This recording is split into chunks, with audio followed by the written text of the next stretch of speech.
Let's have a planning board meeting. Meeting will be in order. Quorum, Matt, me, Nickel, and Josiah. David has been appointed by the selectmen, but hasn't found time to meet up with Debbie and get sworn in, so he's sitting in the bleachers this time. I think Debbie will be in her office on Saturday morning, won't she? Last Saturday of the month. I think she'll be in there, so do the right thing, and we'll get you back. This is after your term ended. That's the right terminology. Sure. No, he was reappointed in what, July? Something like that. Anyway, he's a busy boy. So anyway, we have 4 voting members. Minutes of the last meeting. You're the secretary. Okay. Oh, if I may say so ahead of time, we are down a member. Freddie Minor has resigned from the planning board. And I will state, because it's apropos to what we do, that, where is it? Ah, there it is. There's a camera out there, and I understand that from now on our meetings will be recorded and put on the town website for a while. Fred wasn't happy with that. I'm not sure I am. I think things may be taken out of context. We will have to be probably a little less casual, a little more formal than we have been. So anyway, minutes. Okay. Okay. Our meeting was September 13th. We opened with a public hearing for Baldwin Auto Sales LLC, map 1, lot 71B. Blake called the public hearing at 7 p.m. Jay Banks, the landowner, was not present. A member of the public, Russ Franklin, was present to ask about the number of vehicles and how it could work with the trucks coming in and out. Discuss seasonal variations due to snow and needing a schematic that shows more detail regarding number of cars and parking. That ended the public hearing. We called the meeting of the planning board to order at 7:15. Norman Blake called the roll call. Joe Pierce, Fred Minor, Norm, Nickel Ernst, and Glenn Reynolds present. Wes Sunderland, Ross Schleckman, Jeff Sanborn, and Jim Burwell. Pierce made a motion that we approve minutes as presented from the last meeting, seconded by Minor, and approved unanimously. Open business, Blake made a motion that we postpone discussing the auto sales business until the next meeting, seconded by Minor, and voted on unanimously. Fuller gravel pit, Fuller was here and stated that Bodwell Acoustics will be conducting a noise study. You're going to inform us that this will be done. F.E. Wood Natural Energy Pellet Mill, Blake suggested that we approve the permit as it is an ongoing project. Pierce and Reynolds recused themselves.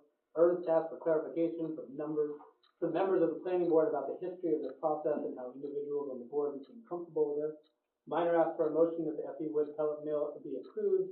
Ernst seconded, unanimously approved.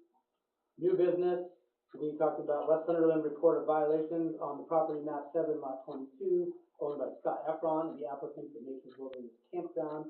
The violations exist, the planning board cannot entertain CUP. Blake raised the question that since they are building a campground, how are they not in violation? Pierce raised the question that permits for buildings were issued for a campground, so how can we say they are not a campground? Sunderland stated that while it is known they want to have a campground eventually, his permits were issued for structures on private property. Pierce asked whether or not it is a subdivision already, and the question was raised whether the trailers on property are cabin trailers. Pierce suggested section 4.3C that the CEO can inform the landowner that they must have a CUP from the planning board. Sanborn stated that the selectmen have worked with the parties involved in the work on the road, that the landowner has paid their taxes, and that this process is one step at a time. Encouraged the planning board and CEO to work together. Blake suggested Sunderland issue a notice of violation for SSWD holding tank on property and consult the town attorney. A request from the last meeting regarding posting of draft minutes and agenda ahead of time was tabled until the infrastructure is in place to do so. The meeting was adjourned at 8. Questions, comments, corrections on minutes? Yes, just because there's more than one Sanborn in town. Even if that wasn't at the meeting. Yeah, well, yeah, thank you. We just got to say. Yep, great. And other than that, I move we approve the minutes. Do you have a comment? No. We'll move the second to approve the minutes. All those in favor? Appears to be unanimous. Okay, what we're going to do is, first of all, deal with auto sales, then we're gonna talk about travel, then we're gonna go to campground. Auto sales, folks. Yes. I don't see Jay here, Jay's representative, Michelle's here. okay? You have a power of attorney, Pete? On my, phone, this is my, I have it, just, We see it? Is there any way she can email it? I can email it for you. Lovely. I don't know if you're dealing well. I'm not connected here, but I can get it on the phone. No problem. I think if you see it and then you email it later, but as long as I can confirm it, we're not gonna be stinky about it. But it's the way we are.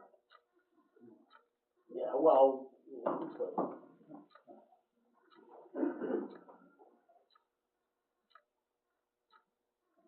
You're looking at a map. Yes. Let's move on to that while we're waiting. Okay. I've got three. Is that the thing you sent to me today? Yes, I do. Okay. That's the three. There's three copies here. Okay. One to the secretary for the minutes, the other to pass around. You've seen that, so. What they proposed was, the maximum number of vehicles, whether it was displayed, customer parking and employee parking would be 30. Okay, yeah, so I'm seeing it, yeah. And I think there's gonna be probably two employees. Yeah. And then, it could vary a little bit with customers, Yeah, maybe three. yeah, And then that'd probably be the peak time, because of, again, the seasonality, there may be some flux, and not wanting to have to deal with moving vehicles in snow. But that was, what they came up with. yeah. And how many feet is it per parking space? 150 feet across. This is 251. That's 251 from outside boundary to outside boundary. That's the actual address.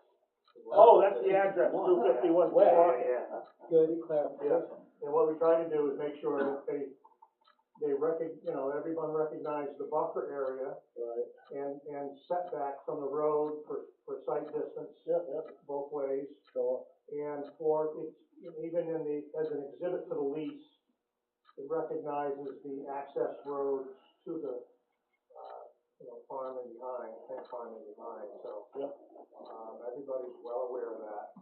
Yeah, and one of the things we made a big deal about with the tank farm is in the unlikely event of a fire, this must be kept wide and handsome.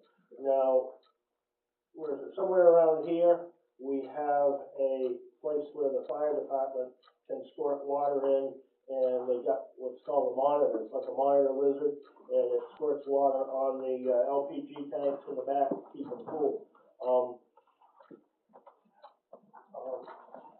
I'm not sure these two lone cars might not potentially be in the way of that. But that's, and, it probably ain't gonna happen, but if it did, you don't wanna be the one blocking it, No. We might wanna throw those two out. Because if something occurred, that would be the point of access for the fire department. They're not gonna drive in there, they're gonna work from here and squirt water with the remote monitor, the pipes that go over there. Yeah, these two, I was thinking those are probably employee cars, but, yeah, do something else with that.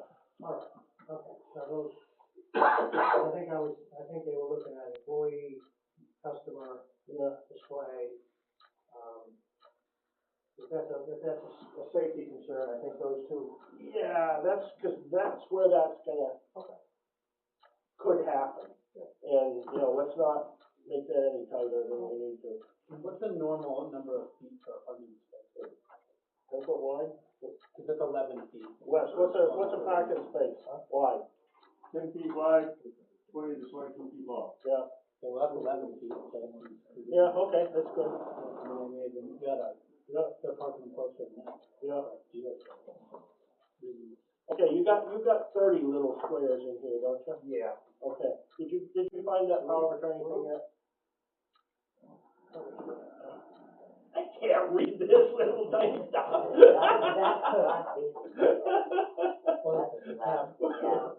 Sorry, you gotta use your fingers.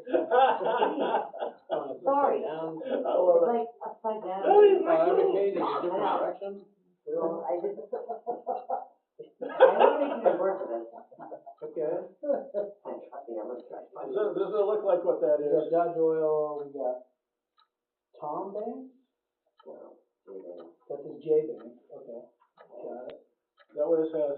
The initial everything. Right. Tell Jay, we need stuff right side. Yeah, well, You know, come on. I mean, seems valid, it's notarized. Okay, that's, Yeah. okay. Please, I wouldn't be here, careful. please get that, I'll get the hard copy, you guys. get a hard copy to us, Yeah. mucho fast. Sure. Okay, so you've got 30 little boxes here, right? It looks like it may go down to 28 little boxes if we take these two guys away, unless you can, I didn't realize you had more of a, fire department. I mean, we kept in mind the width, right, the trucks coming and going. yeah. They said no display on their initial. Yeah, the initial permit said no display driveway over there, so, but yeah, and it's probably not obvious to you, that's what that dry hydrant thing is. It's a, you know, it's a, Those two are done, okay, go away. so we're down to 28 cars. Well, we also said no display on here. Yeah, the original application shows no display over here, these, what, 6?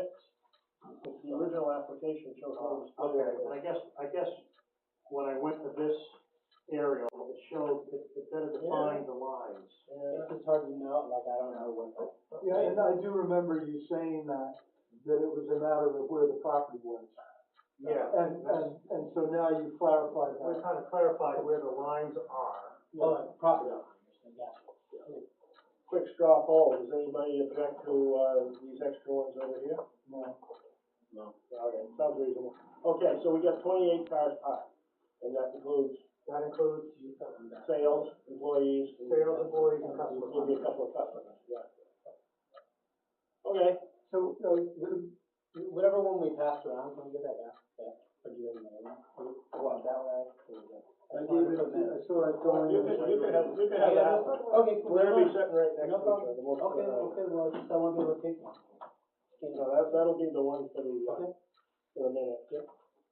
Okay, power of attorney provided before I get. And I'm sorry, what is your name? Michelle, Michelle, just Michelle? no, it was, Michelle Doyle and R-I-O-U-S, Oh, R-I-O-U-S. sweet. Okay, we have power of attorney, we got 28 cars parked there. If we get around to conditions, what else do we need? Hours of operation, what did you guys ask for?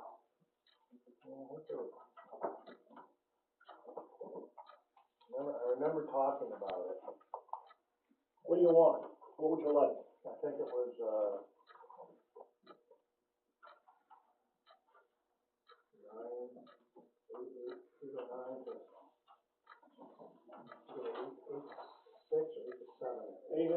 8 in the morning to 7 at night?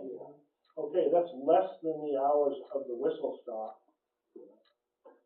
So it's not like that's gonna, you guys won't create as much ruckus as the whistle stop does. and again, I'm just thinking in terms of Yeah, summer hours versus sure, winter hours. I'm sure Monday through Saturday type of a. right. So what do you, is 8 to 7, 8A to 7P? Yeah. Does that sound reasonable? And you don't have to be there, but whatever you post. Okay, hours would be 8A to 7P, Monday through Saturday, because you ain't allowed to do business on Sunday anyway, state of Michigan, right? Okay, one of the things we talked about was that there will be no,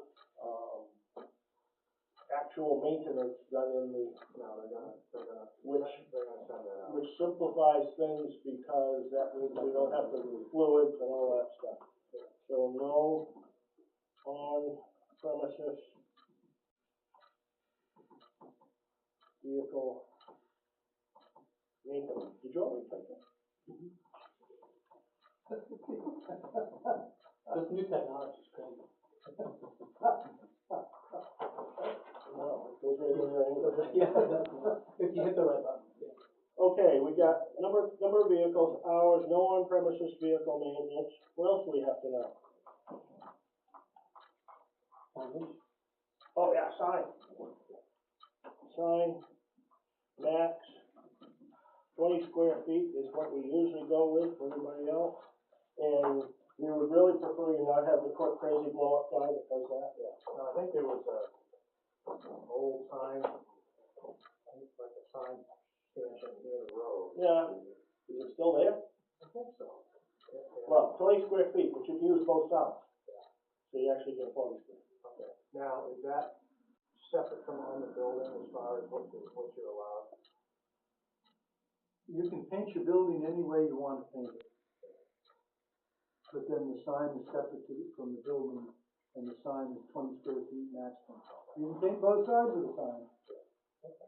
And the building, you can Decorate. decorate. Be tasteful, please. You may have to come back to us, you know. Can I see the application? Okay, so sign max. This is really good and unusual because we don't have maintenance, therefore we don't have, fluids to deal with. Do you have people lined up to do the maintenance? I told the guys that we'd have, we'd get names of local, Yeah. you know, garages. What's Arby's business called? Arthur Jordan's Garage. Yeah, Arthur Jordan Garage. They're almost directly behind you, behind the whistle stop, but on School Street, and then kind of across from the sawmill, you go down that slanty road, and Mercer is there. They're both pretty decent people. They're right-handed. Keep your money in town. So, Norm, I take it that you're looking at, intensity of proposed use and the type, amount and type of traffic to be generated, hours of operation, expanse of pavement, and similar measures of intensity of use compared to surrounding uses, and you're comparing that to the whistle stop. Yeah, essentially. And saying, really, it's less intense. I believe so. I don't think they can sell cars faster than the I'm whistle just stop trying to can sell establish pizza. something. I mean, Yeah. we're all on the same Yeah, page. yeah. Establishing- No, if you don't I mind. believe that. Okay. And, so you're going down that section B of the application. Essentially, yeah. Is what I was Yep. trying to do. So the same would be true of noise, dust, odor, vibration, glare, smoke, litter, and other nuisances. Probably less than the whistle stop. I would think. We haven't said something about lighting yet, though. We will.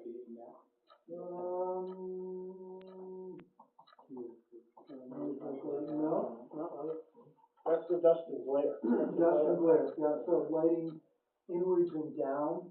Inward and downward. We have people that are putting in want to put in a campsite, and people are gonna come enjoy nature, and they'd like to see the Milky Way. Yeah, you look at the storage place down the road, he redid all his lights. Some of them were downward and kind of outward. He took, even on the older buildings, and all his lights are inward and downward.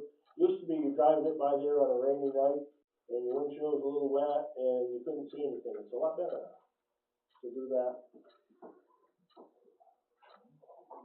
What else we got? Unusual characteristics of the site, including the size of the lot, shape of the lot, topography, soils, which may tend to aggravate adverse impacts upon surrounding properties. I think we've been covering that and looking at how many cars. Yeah, and unusual characteristics of site, I'm gonna say maintain 100% access to, firefighting system. The tank farm firefighting system. Maintain 100% access to tank firefighting system. Well, that's the 100% part. 100% access could be only 80%. You're right. Okay, so that, and we gave Jay a lot of hard time about that, and we finally got it worked out to everyone's mutual satisfaction, so let's not mess it up. The degree to which landscaping, fencing, and other design elements have been incorporated to mitigate adverse impacts on surrounding properties. Not so much. Because of the surrounding properties and where it is, Yeah, we're not doing any. I mean, that's in the middle of beautiful downtown East Baldwin, hey. Is the buffer that we're asking for a certain number of feet? I know they said that, but should that be a condition? Where it's located to the road? Well, I think, that's gonna be somewhat,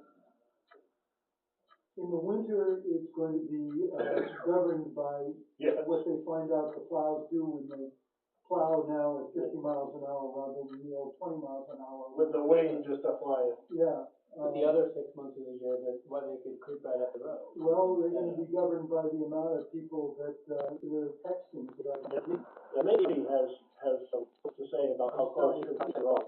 And that buffer is not necessarily a vegetated, it's a buffer of just a Well, I'm not sure, if I think setback, 30 feet from the center of the road.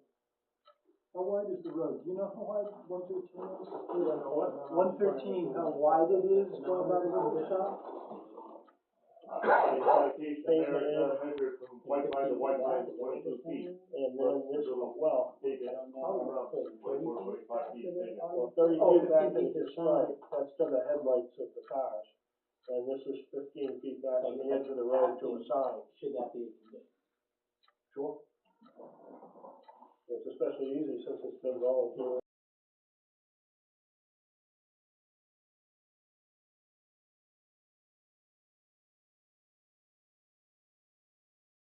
Yeah, Displayed on my vehicles, boarding house reach. but displayed and parked vehicles must be 30 feet back from the edge of the road. Yeah. From the edge of the road? I think it says the edge on your drawing. I was having a hard time, that's why I asked. Because that says edge and then that says 30 feet. But is that 30 feet side to side, here to there? I don't know, yeah. Yeah, Tell tell us. us what you're drawing here. Yeah. Because it looks like it says 15 feet to the sign and then 30 feet to the display area. To the bumpers of the cars, yeah. Yeah, and this one, again, is from our original application to the warn list. Yeah, but this one doesn't say how far the Yeah, no dimension. No,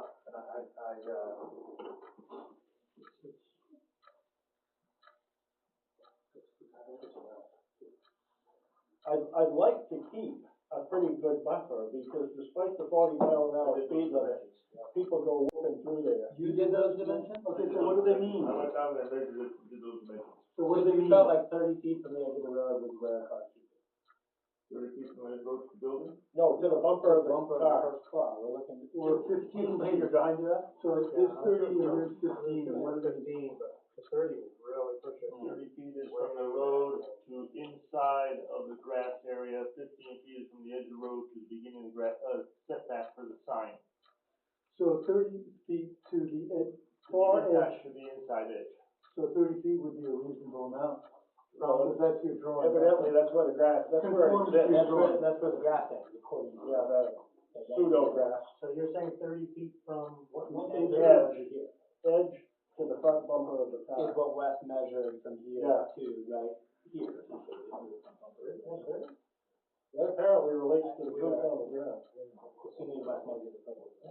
Well, he submitted the photos, but the individual I was dealing with was down Rhode Island, so in approving the application, I filled in a few little blanks by doing the dimensions instead of having them come up with Rhode Island. That's dangerous. Okay, let us say that the front bumpers of the cars can be no closer than the inside edge of the, existing buffer area such as it is, whatever the heck it is. Does that work? No. No? The grass. No. Grass to me? Yeah. Okay.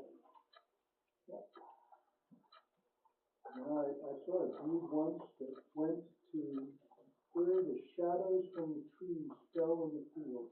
Really? Wow. Did mention the time of day? Or? No, Cool.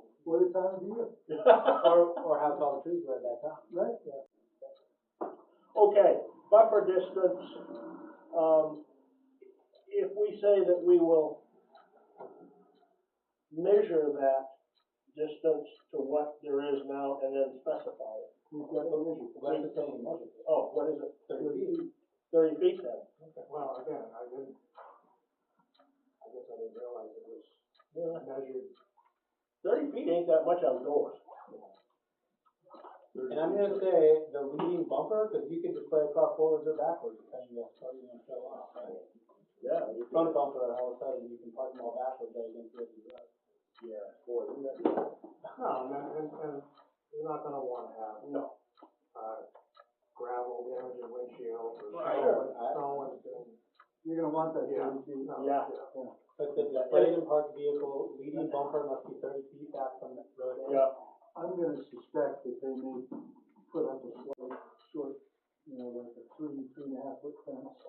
Like a picket fence, just to stop the slush. Yeah, Yeah. I'm suspecting that. Oh, that's hydraulic slush when they come through fast. Okay, we're gonna say 30 feet to the bumper based on the code enforcement officer's measurement. And that's from the edge of the road. At the center. Okay, the ability of traffic to safely move into and out of the site at the proposed location, we covered that. Well, I think the 30 feet back gives you a chance to get your nose out and see what, which one of the, Poland Spring water trucks is coming at high speed, so you can duck in. The presence of facilities to assure the safety of pedestrians passing by or through the site. You're a pedestrian on 113 in East Baldwin, bless your heart. Yeah. The capacity of the street network to accommodate the proposed use. Oh, The capacity of the storm drainage system to accommodate the proposed use. Hasn't really changed anything there. no, it'll run off the top of the car and out of the ground just the way it does now. And it's impervious as it is, even Yeah. though it's gravel. Yeah. The ability of the town to provide necessary fire protection services to the site and development. You can see the fiber. The planning board should consider natural characteristics, the natural characteristics of the site, including topography, drainage, and relationship to ground and surface waters and floodplains, shall not be such that the proposed use when placed on the site will cause undue harm to the environment or to neighboring properties. Oh, we're gonna be going, they're parking the cars. I don't see that as a problem. We don't need to look at shoreline standards. And that's that. Okay, anything else anybody wants to think about or concerns before we codify these as conditions? Okay, to review, we've got maximum of 28 cars parked on site, and that includes all cars. Hours 8 a.m. to 7 p.m. Monday through Saturday, those are hours of operation. No on-premises vehicle maintenance. I think probably if they actually wanted to have a bottle of windshield wiper fluid, that'd probably be okay, but no, I wouldn't. It's penny ante stuff. Sign maximum 20 square feet, let's say per side, just to clarify. Lighting, inward and downward, must maintain 100% access to the tank firefighting system. Buffer space 30 feet from the edge of the road to the bumper of the any sales car. Anything else? Obey all state and local laws. Yeah. Standard conditions is obey all state, federal, and local laws otherwise. I'd like to see it written into because of things that have happened here, I'd like to see it written in like that. Yeah, do you have that, Nickel, somewhere? Standard conditions? Yeah. I have it, Okay. yeah, I'm sure I do. Okay, if you could just cut and paste that right in, bang, bang, in its entirety. It's like the miracle of modern science. No, we've established that really, we have to revise that. It's what we got. This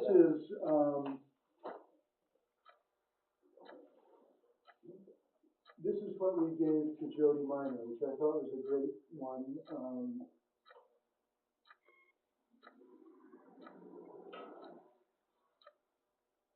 David, do you still have, you had a full-page standard conditions readout. Do you have that somewhere in your dungeon? Yeah, I have a copy. I've given it to you, okay? Yeah. Okay, I have, okay. I have a copy right here from this application. So one of the things we put in this, in Jody Minor's conditional use permit was maintain business insurance. Yeah, Maintain any business like appearance. We're not so concerned with this because he's not gonna be taking front ends off of cars and right. mixing and matching them.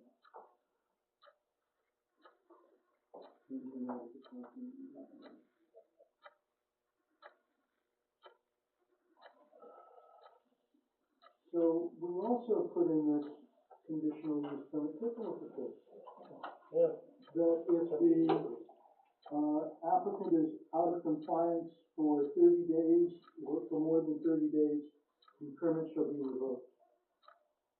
yeah, we do. And I'd like to spell that out. What was Jody's business? You know, I didn't forget, Yeah, you know, what it was, but I, that wasn't the, canvas, you know, thing for making boat canvases and I don't remember. convertible tops. Do you remember? I don't remember. Over here. So this says if the user of the conditional use permit is out of compliance, written notice, who gives written notice? Is it the planning board or the? That would be the code enforcement Yeah, officer. So once it's given, either hand delivered or certified or whatever, sheriff or whoever, Yeah, so they have 30 days to correct. yeah. And the best thing to do is, you know, just deal with it up front, you know. Hey, what can you do in an auto parts place, an auto sales place that's really bad, you know? It's not like you've got, computers, you can do a lot. yeah, as long as you're only dealing in automobiles, you may be all right, yeah. but, yeah. There's a computerized business. Yeah, I was just talking. Okay, I'm just gonna write, Maintain the need business license. Yeah. And then you have this one about, business insurance? Yes, maintaining business insurance. and again, standard disclaimer. A conditional use permit, once granted, runs with the land. You folks sell this to somebody else who is less serious about things. We are writing a total conditional use permit that protects us from the bozo that might own it, you know, two bozos down the road. You know, you sell it, you build the business up and you sell it to whoever you want to and make profit, that's cool. But again, you know, I don't really think you guys are gonna be really rough on it, but we don't know about subsequent people. Well, I understand why you do it. Yeah. For the owner. Yeah, They probably require the state to have business insurance, in order to have their automobile sales license. you know that? The next step is Maine, state of Maine. Yeah. And with that application, they have to show proof of the lease. Yeah. Yeah, so there's layers to the next step. Yeah. And that'll probably be within a couple of weeks. Okay. Well, you have, once this is granted, you have 2 years to actually get in here. So, you know, if the wheels of Augusta run slowly or something like that, and you don't start up till next spring, you know, it's okay. Just as soon as you get going and start being in business, but if you don't do anything for 2 years and a day, the permit vanishes. You got some time, it's not a race. Put in the groups. Must be, lighting must be. It's a must, not a ought. Yeah. Or shall. It's not a As far guideline. as I. Yep. Right. So I'm up to 12. Okay. Anything else we need? There was one about, that you had in your copy, Joe, about the, something about reasonable, like open for inspection, it wasn't, must be open for inspection at any reasonable hour. Yeah, we've always had that. We've always Yeah. had that. Okay. That's a good one. So if we look into your lift bay and find you've got an engine all, bazillion pieces. I'm sorry, I can't voice this, man. Yeah, it was a canvas business, It was? like industrial canvas. Yeah. That ain't Jody. Yeah. Should've been Jody, should've been Kevin. Oh, yeah. Yeah, I had heard do side curtains for my tractor. Yeah, Kevin did all the, he did the stainless steel welded. to the Yeah. Top of boats, and he also Yeah. did the canvas work. Yeah, they did good work. The point was stealing the conditions, not what business was. Yeah, yeah. Okay, anything else we need to do? Jody. Are we ready to, Kevin took time, move the approval or? I move we approve with the Yeah, I know, conditions. they were doing. As listed? Yep, but I think it was at his Tell house. me, we That's got why. one, huh? Would you know? Okay, number one, 28 cars can be parked. Number two, hours of operation, 8 AM to 7 PM, Monday through Saturday. Number three, no maintenance on premises, no vehicle maintenance. Yeah. Okay. Number four, sign max of 20 square feet per side. Number five, is lighting must be inward and downward. Number six, must maintain 100% access to Camp Farm firefighting system at all times. Number seven, displayed and parked vehicle leading bumper must be 30 feet back from road edge. Number eight would be obey all state and federal laws. Number nine, if the user of this conditional permit is out of compliance for more than 30 days after written notice, this permit shall be revoked. Number 10, maintain a neat and business-like appearance. 11, maintain business insurance. And 12, facility must be open for inspection at any reasonable hour. I move we, approve the conditional use permit with the conditions just given. Second. Been moved and seconded. Further discussion? All those in favor? Appears to be unanimous. Do we have an application with signing stuff on the back? We can at least get, oh, this is Dean's. No, sorry, I pulled that up. Okay. Okay. Date received by the planning board, let me see, here's the. 7/27, July 27, they paid their fee, so.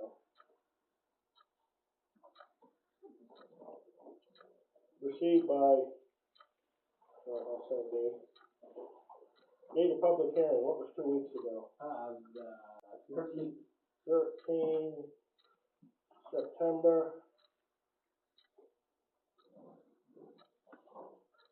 2018, conditional use permit of auto sales.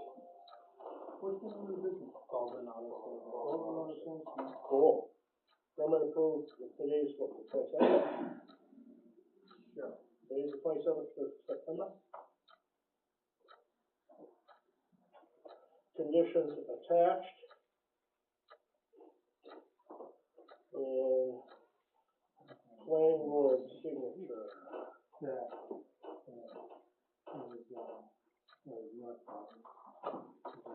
And I'll have to take that to attached condition. Yeah. Make it available to you. Yeah. Oh, we did? Yeah. Old fashioned. Park on, Yeah, let's have it. Cool, on the road, too. I mean, how is it? Yeah. I think it has to be blue, but I think. Okay. We need, there isn't really a good, this needs to be a better sheet. I'm just gonna write,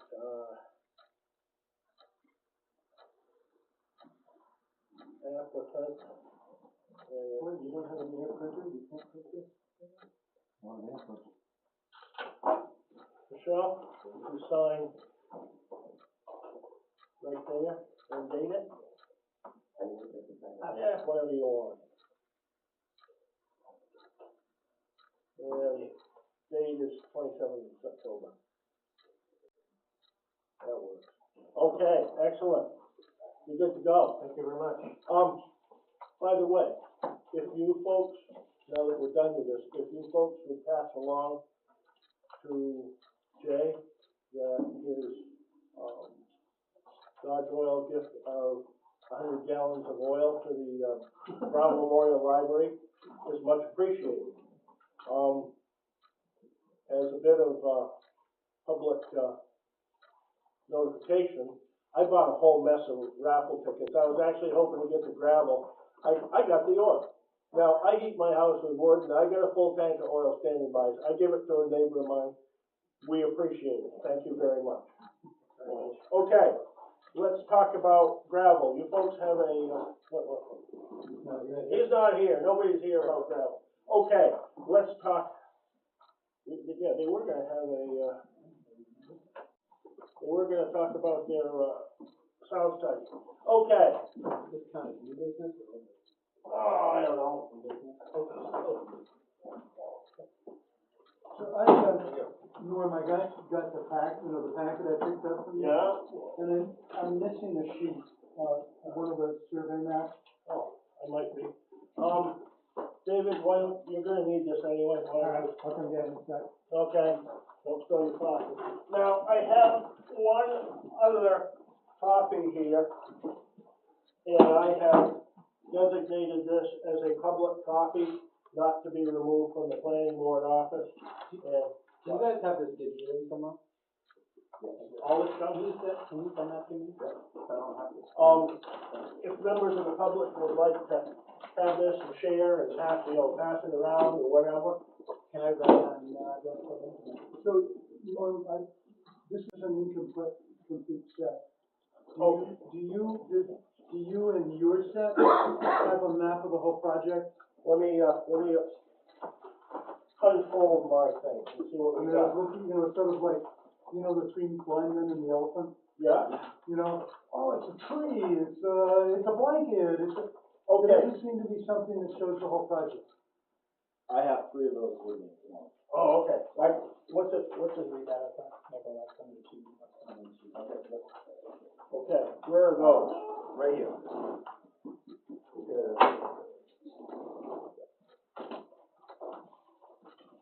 And if guys want, So this isn't gonna be a subdivision, well, with TBD. Okay, this is the whole shoot and match. Yep. Okay. 1 and 2, 200. Okay, that's C1.1, because I got C1.0. Well, I got another C1.1, okay? Yeah, it was kind of a separate exhibit that I made, so I'm not sure that page number, Okay, I'm gonna ask you to put a page number on that. Make up something, but I want it to be unique from that, otherwise we'll be confused for a long time. OV. OV? Overall. Overall, okay.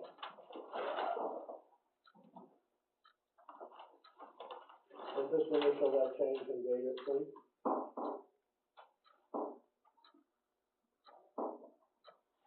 Do these maps exist digitally too? For you.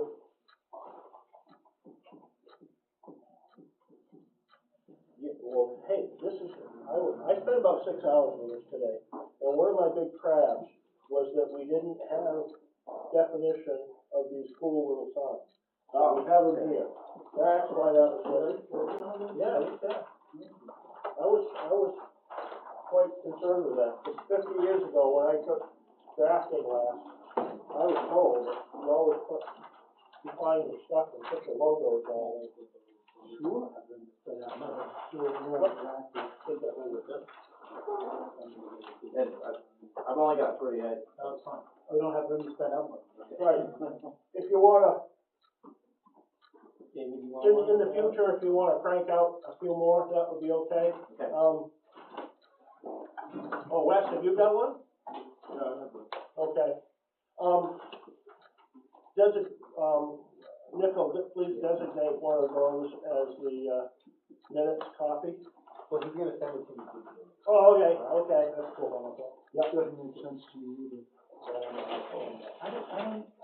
This Now, let me, what, This is unlegal.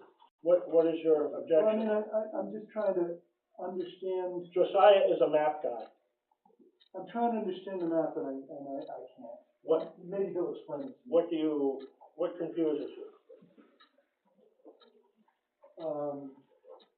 The little teeny tiny numbers in squares and circles and. Well, I think when you go to RV site? yeah, but when you go to subsequent pages, they get broken out into Okay, expansions. okay, Triangles or large RV. okay, Like That's what this, Norm was saying. yeah, okay. you get like C Think so. C-1.0, C1.1, C1.2, they zoom in. Okay, But yeah, this is the overall, okay. okay? It will be revealed to me as we go along. I'm sure it will. Great. Now, you have a piece of paper handy and a pencil? Yes, it does. I'd like you to take some notes. Okay. There's some problems with this, we need to get them sorted out. In no particular order. Something I'm not happy about, nothing that you did. Last year at town meeting, the DEP, well, a year ago, the DEP told the town of Baldwin that we needed to upgrade our shoreline zoning rules and regs. We hadn't done it for a couple of decades. We did. We had a consultant, what's his name? We had a consultant who's Lee J. Feldman. Smart guy. He helped us through it. We took the whole thing to town meeting, we got it passed.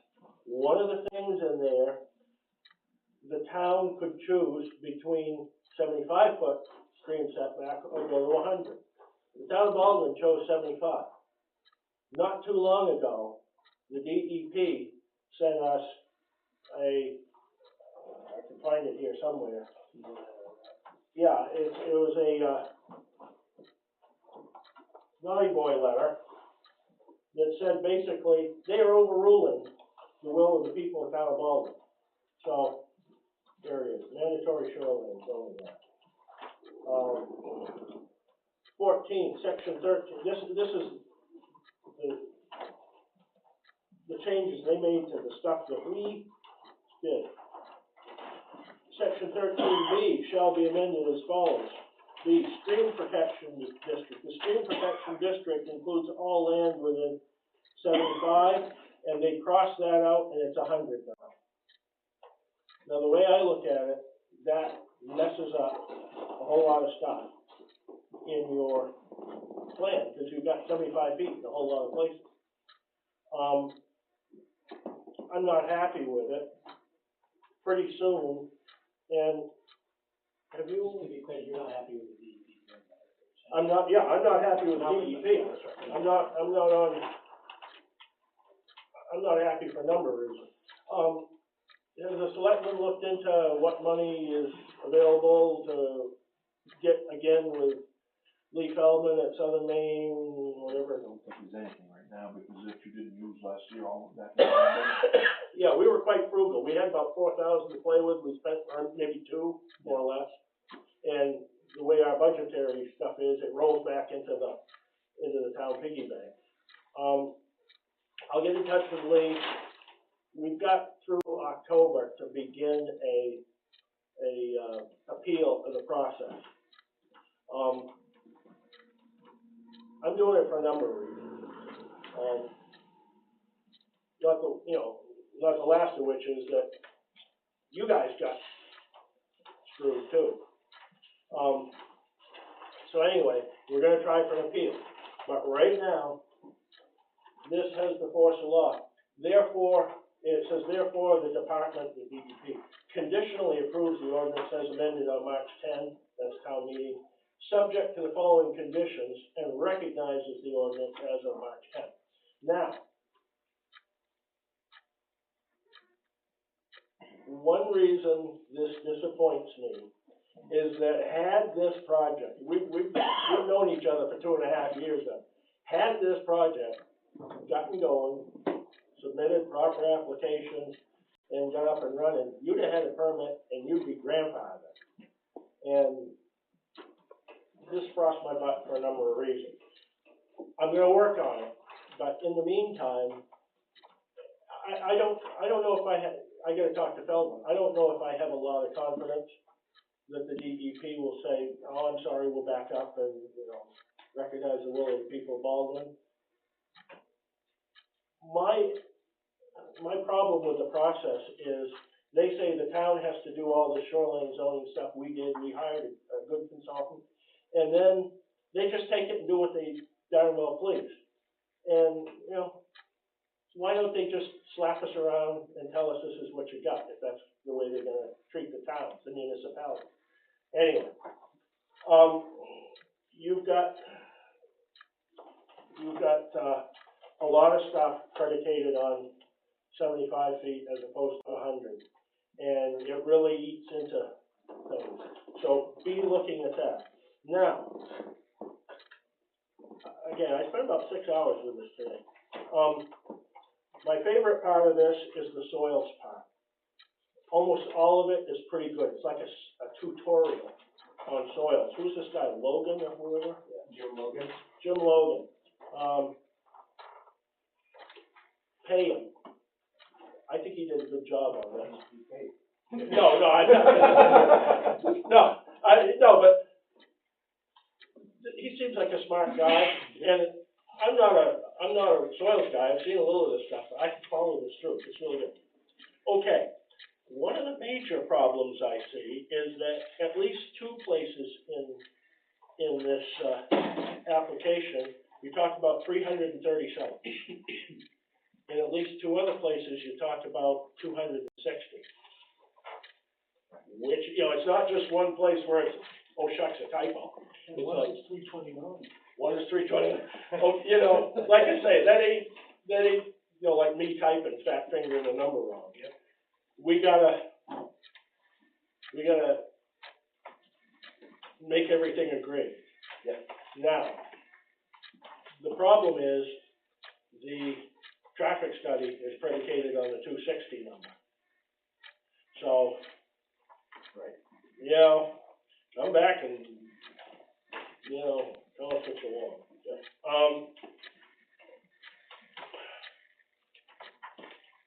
I think I'm too old, but someday I may go into business reviewing plans for people, reviewing applications for people. There's a lot of stuff in here. Number one, some of the pages in some of the sections are numbered.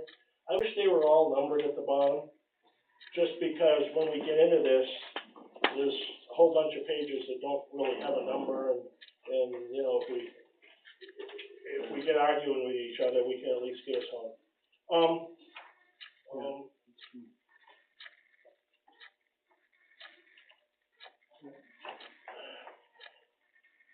Can I make a comment? Yeah, yes. Just looking at the front page. Yeah. We talk about, what was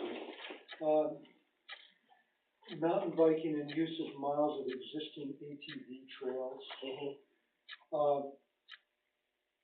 One person's ATV trail that they can use may be illegal under state law to use. So, with this assertion, I would love to see a rough map of the ATV trails you're talking about, On your property. or off your property. I mean, I don't know what ATV trails they're talking about. Maybe they're talking about ones in Limerick.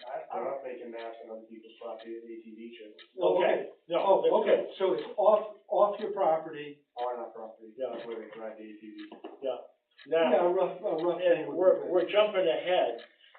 It's my understanding that if you have an ATV in Maine and you're not on your own property, you have to have in your pocket, in an envelope, a written statement written permission from Matt that I can drive on his adjoining land, and from Nickel that I can drive on his adjoining land, and all that. So he's saying the ATVs aren't gonna go on the neighbor's land.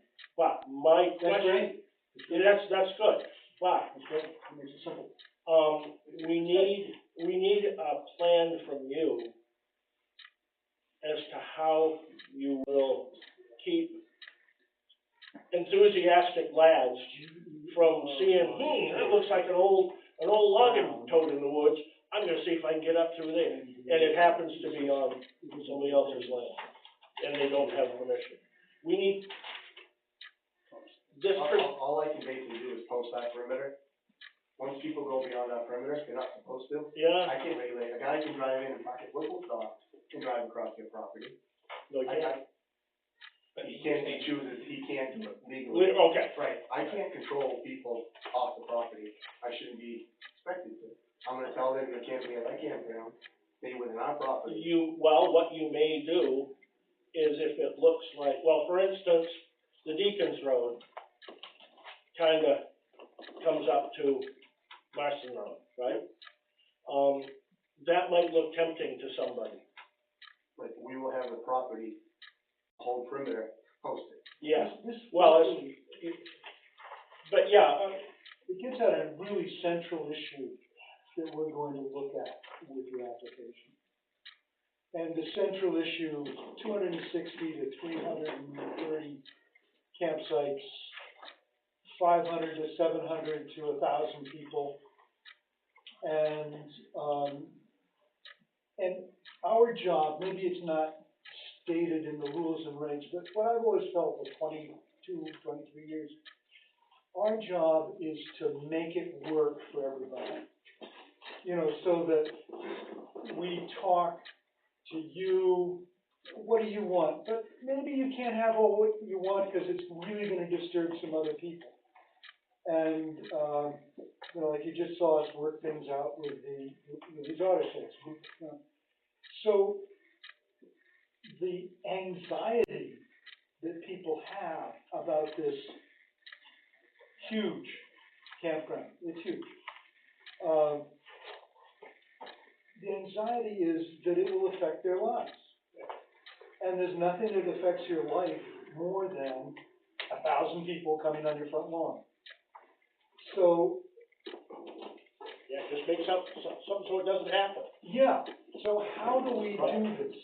You know, think about, you know, just think about, you know, more than just posting it. I mean, how am I gonna tell Kathy Morgan?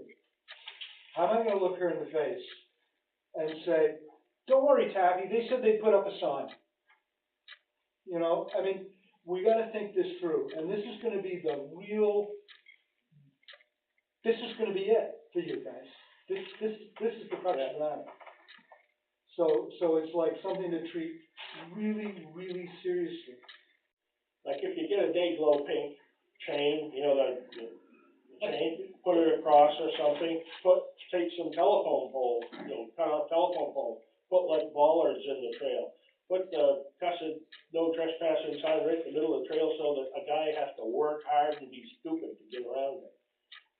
Stuff like that. I've heard proposals that we should have you guys put a chain link fence around your property.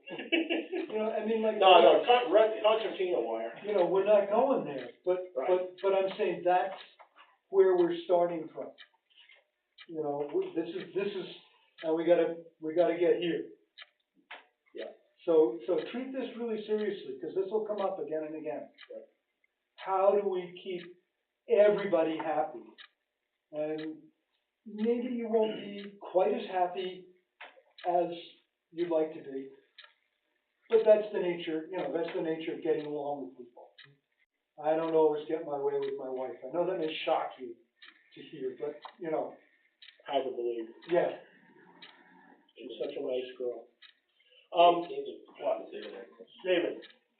So back when I was on the board, You'll be on next time if you do your, by the way, I did come on the weekend. They wouldn't do it. that was a wrong weekend. No, there is one was there. Anyways, when this originally came to us, back when I was on the board, one of the things I asked for initially was for them to identify 5 projects like this in the surrounding area, however far they had to go out. Because it seems to me that we're not necessarily the smartest people around, and there probably is 5 towns who have dealt with this already, and already have conditional use permits for similar projects, maybe not as large, but similar. And if they were able to identify those projects, which like we asked for 4 or 5 months ago, we could go to those towns and get the conditional use permits for those projects. And so, it seems to me that they've kind of ignored that request, because unless it's in these papers, which. No, my understanding is the state of Maine, after you get a permit from Malden, requires you to get a state permit to run a campground. I found it on the internet once. I can't remember what the name of the outfit is. You probably know or can find out pretty quick. What you might do is to save me the trouble of remembering it. Get with that outfit, ask them for a list of the last 10 applications they have, just name and address, contact info of campgrounds. Now, we might not be as interested in one up in Allagash Township as we are down in this more congested part of the world. But just give us what are your last 10 applications? And then we'll look those over and see if we can find something, not in like downtown Scarborough, but something in a more rural area, people like us that might make a good comparison. I'm just kind of going page by page here. On the top of page 2 in the book, it says, the boundary information shown on the attached plans is based on town tax map information available through the State of Maine Office of GIS, statewide surveys, Longview partners, et cetera, et cetera. My standard statement is that some of the worst maps in the state of Maine are Baldwin tax maps. They ain't useful for navigation. Do you have actual surveys, guys that go out with? Bill Shipping is out there. He's on the property survey and the road survey right now. Okay, is he gonna do the meets and bounds, all the corners of the lot, or is he, okay? On the Marston side, down through, where the campground is. Oh, on the Upper Twain Road? Different parcels of property. Yes, they all got lumped together. He's not doing the south side, the bottom side? He's on the side where the campground is, Scott's house, up to the campground area, up through there, on the back side of Marston, all the way to the ground. Where the campground area is. Okay, when you say backside of Marston's, I'm thinking the side that would be closest to 113 if you look boondocking? Yeah. Okay, so basically it's the whole thing. From property line to property line, all the way in. Yep, and he's gonna have his, what do you call it, the station, name of station, GPS thing, total station. He used to use those, can't remember them. Okay, that's good. When is that gonna be available to us? I just got all the road surveys today. I have it on my phone, I'll email it to Doc. And he's working on it next week, so it shouldn't be too much time. It's good, so we use the copies, we can get better readings, but. No, that's just great, I just was, wondering what the time frame was, that was. He's working on it right now, it's not months down the road, it's weeks. Okay, thank you. Now, by what, What happened to? you know your neighbor Jack? Yes. Yeah, what happened to the plan that, Mark made for his plan? Doc Marston? I'm not sure. Well, it was made for the estate. I don't know who. His survey, Yeah, his survey. the 1994 survey, I have a copy of that, not supplied by them, but when I had my place surveyed, my surveyor gave me theirs, So, how come they're redoing them?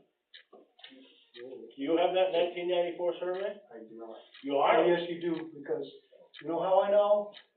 Right? Scott Efron, when he first came in, the first time he came in, he handed out copies to everybody on the planning board. Okay. So he has them. You should see if you. Huh? I'm sure the surveyor had pulled it up. Okay, have that too. Okay, now, 1994. regarding, Would you like regarding the road, by what means, and this is ask your, Just give it back to me before the end of the night. this is an ask your surveyor question. By what means is he establishing the meets and bounds of the road? Is he going through old historical data and finding the pin and the roots of the oak tree and the corner of the pig shed, by which it might have been described, or what?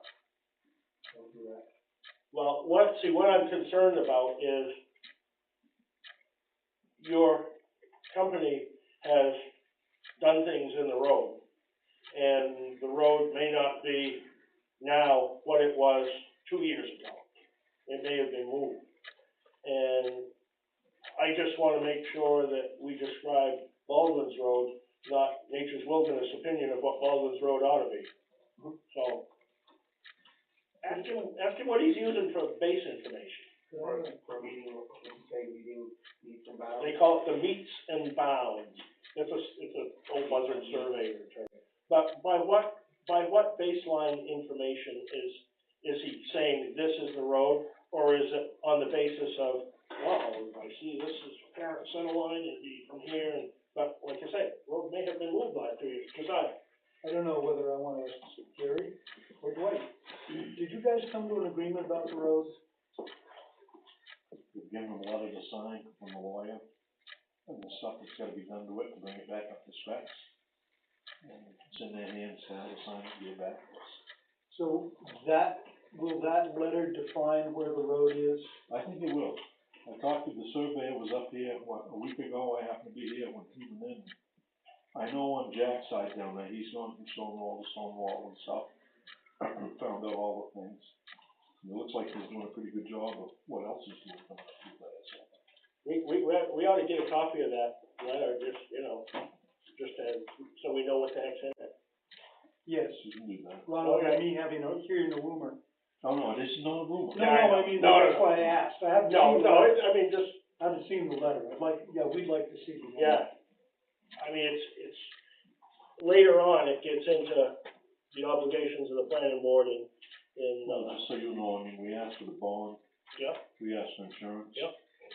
I can't remember what else it was. We asked for to bring the road back, what town specs was. And we asked if the road commissioner would be able to go up and look at any time you wanted to, of course you can. see what was taken, being done on the road. Did you, without getting into the details, did you specify what town specs is, 6 inches of this, 3 inches of that, slope like this, what? Well, town specs are pretty open. If you look in subdivision, ordinance, strangely enough, Not a subdivision though. I know, but, It's a town road, and your town road thing says it's 12 inches of loose fill. yeah, That's, so long as they have 12 inches of, bank-went gravel, There you go. yeah, yeah. that's what your That's specs are a called. hell of a lot better than it was 3 years ago. Oh, Well, yeah. and the work that they've done already is better than what the road was before. Now, Absolutely. yes and no. I went driving from west to east within the last weekend. And I went past the pirate ship, and then you start heading up towards Jack's house. In fact, I stopped to Jack. You start going up and up and up. And on the right-hand side, where they got, what looks like nice riprap in, too much water got in there and scooped a whole bunch of it. Because we didn't finish. Yeah. If you're in the town, we were told not to touch the road any further until we did everything wrong. And We that, didn't finish it. and The that, riprap stopped, yeah. when the riprap stopped, it's all washed No, it's in out. the middle of some riprap. The riprap can fail, at least what I saw. It wasn't finished. Well, again, that's why we don't want anybody, you or anybody else, Right. going off half-cocked. Cross that and we're. Good, Right. good. Give them a chance to fix it up. Oh, yeah, but like I said, that's the trouble we can get into if somebody half does it, whether they half do it on their own volition or they get told cease and desist. Okay,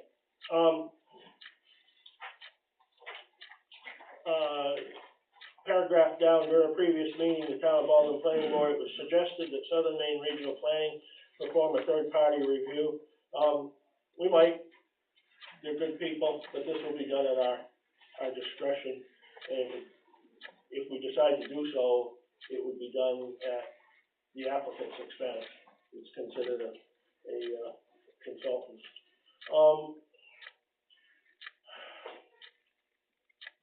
the code enforcement, the code officer suggested that the subdivision approval, this is under number one, may be needed to permit the larger cabins. On that same point, it was also suggested that the proposed cabins need to be made large enough, i.e. 600 square feet, to define minimum single-family house standard. What are we doing with the subdivision? We're not going to subdivision. Leslie? I'd like to add comments to that. Yep. I think the criteria that's being scrutinized to make this camp is parallel and very close to the same as making a subdivision, that we're dealing with roadways, we're dealing with erosion, we're dealing with septic, we're dealing with water, everything. So it falls right into place. So that's not really an issue. As far as, cabins being large enough, to meet the requirements, of a family house, which is 600 feet, I think we had a loose discussion before. I know I've had a discussion with the selectmen that there are several cabins there that don't have kitchens, therefore it doesn't qualify as residence, doesn't have to be 600 feet. Also, all the buildings that are being used for camp buildings fall under the provisions that they're being rented out intermittently at a time and not for a full year, and therefore the 600 foot requirement would not be required. I would disagree with the fact that because there are aspects of subdivision-y things that this covers that. The subdivision ordinance is pretty specific. Now, I would like to, May I suggest that we, if we disagree with the code enforcement officer, that we, we hire a lawyer to settle this between us? we probably could. Why don't we let it go for a week or two until we give him a list of stuff to do. Now, I'm looking at the minutes of the planning board from 22 February 2018. We did the roll call, approval of the minutes. Number 4, open issues. Nature's Wilderness, Gary Brown, for Scott Efron was president. He informed the planning board that Scott Efron is frustrated with what he views as an uphill battle that he cannot win to get a CUP for the campground, and that perhaps Nature's Wilderness should just switch to a straight subdivision. This was clarified to be a low-income housing subdivision. Gary said Scott had already been talking to some people about manufacturing for low-income prefabricated housing. At least 80 subdivision lots were mentioned. This is out of 22 February. Planning board indicated that it caused its own problems by being adversarial and conducting a significant amount of work without permits, etc.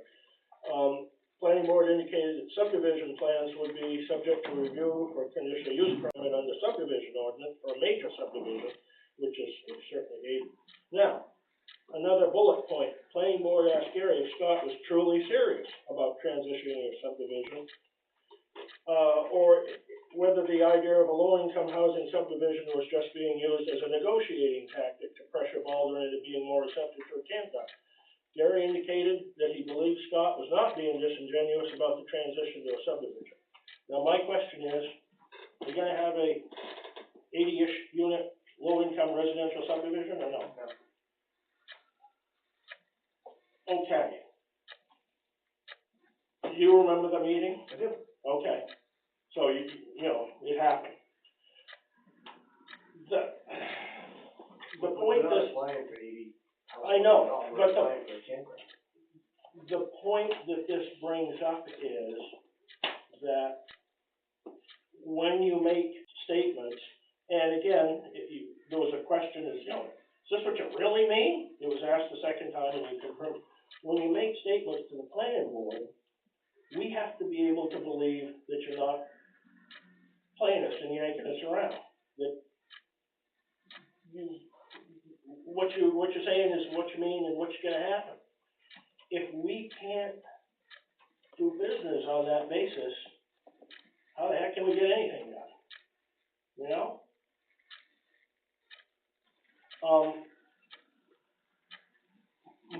I've been thinking about this.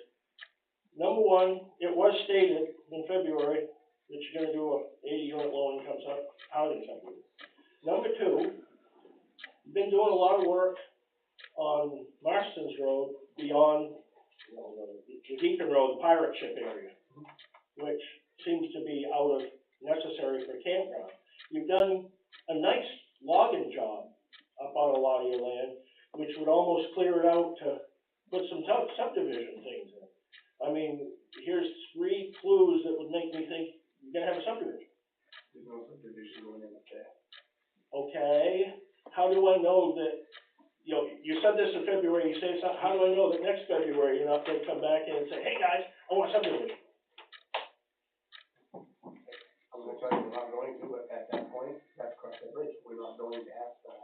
We want a campground. I could, interpose here. Yeah, This is, Jerry, this is why I think we're talking about how cabins that have plumbing and heating in them are part of our building, and if you have more than, you know, every time you have more than one of those, and you get up to 3, you're in a subdivision, because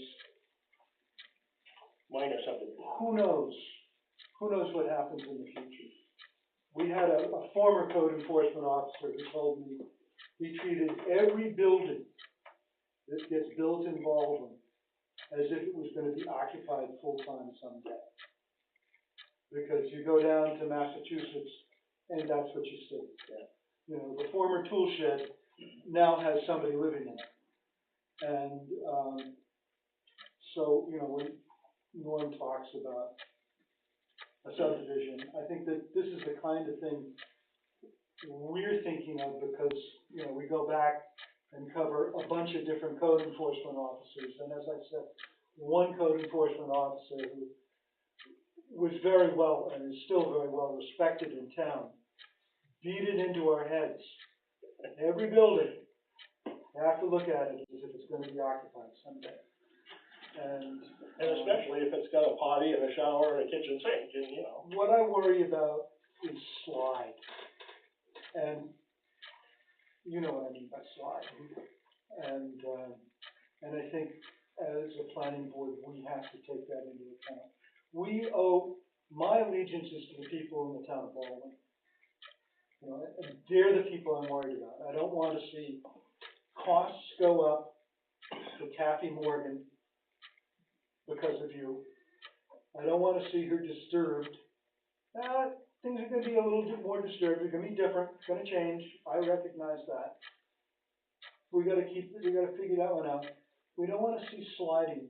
We don't want to see, well, you know, we're planning to rent this out by the day or week or month maybe, and it's seasonal. But then, you know, 5 years from now, we forget about that, what we said 5 years ago, and you know, now we're renting them out full time and year round. And that's where we're asking you for, we're gonna meet the requirements of what we're asking for now. If 5 years down the road we sold it, somebody else slid, that's for you guys to enforce it and say, it was approved for this, not for this. We're asking you for a campground with 7 months of living. Yeah. It's not a subdivision, it's not a house, it's a camper. I guess I hear what you're saying. The requirements with what we're asking for. I want a legal opinion on this. I mean, I think it's fair enough. Well, I have some stuff to show in a couple of minutes that addresses that a little bit more specifically. What I gotta get back to is, like I say, I have 3 pieces of evidence that a reasonable man could look at and say, they sure seem to be heading towards an 80-unit residential subdivision. I mean, you get that. But we're not. But, well, like I say, you said you did. I have to believe you. I have to be able to trust you. I have to. We have to. Right now, I'm afraid that, you know, next January you might come in here and, you know, spring a new trap on us. And I don't want to, you know, I don't want to have to believe that about you guys. If I could, Yep. John Whitman. I can't remember your name. John Whitman Jr. Okay, yeah. With engineering. Yeah. WHITTPN. Jon. JON. Go ahead, John. Yeah, cool. So, just my take on, I haven't been doing this as long as Jack over here, but, been doing it for 20 years, and, you know, subdivisions do have in the past, you know, obviously, people buy land in the back and expand and things like that. But, you know, this, to me, is a little bit unique because he owns so much land, that I'm not sure if it's the right thing to ask what he's going to do with every square foot of his land right now versus, you know, a phased development of the whole thing, if that's what he chooses. So are you asking for a definition of what he's going to do over the next 15 years, or is it the next 15 months? Partly, yeah, because one of the big thing for me in this, you know, have a campground up there, have a blast. Don't go swimming in the big ponds and full of bloodsuckers, but, you know, have a good time. My big concern is effect on stuff that happens off your property. And most of that is traffic on Marston's Pond Road, which feeds onto Senator Black Road. Now, we have a traffic study for either for 260 or maybe it wanted to be for 330. But should we also be doing a traffic study combining that for a 80-unit residential subdivision on that same? I would look at it on the flip side, as that this campground, as it goes through, needs state permitting for a site location development permit and a traffic movement permit from the DOT. Yeah. Plus other environmental permits. Yeah. Any change to the land that is considered a common scheme of development alters those permits. Yeah. Can I ask one again? In the process, when do you get those permits? Before ours, after ours, during It's ours? in conjunction. In conjunction? Most of the time, the town would make their approval contingent on state. Yeah, sure. No, I mean, I'm partly wondering about your submissions to them. I'm looking for information. I've never done a campground before, you know, so if you had information you're submitting to the state, you know, just like I said, you got something you're doing with the town, let me see it. Yep, and we have to by law. And we would as open. Part of the reason I'm getting at that is because I'm a cheap bugger. And I don't like to waste my money, and I'm almost as uncomfortable with people wasting their money. If, in fact, you have a campground and you get your numbers straight and have a traffic study done for 330, and give that to us, and then you come to us in a year or two and says, oh yeah, you know, way off on this part of the property, we're gonna have a unit subdivision. Okay, that is a order of magnitude. It's a mega change in the traffic.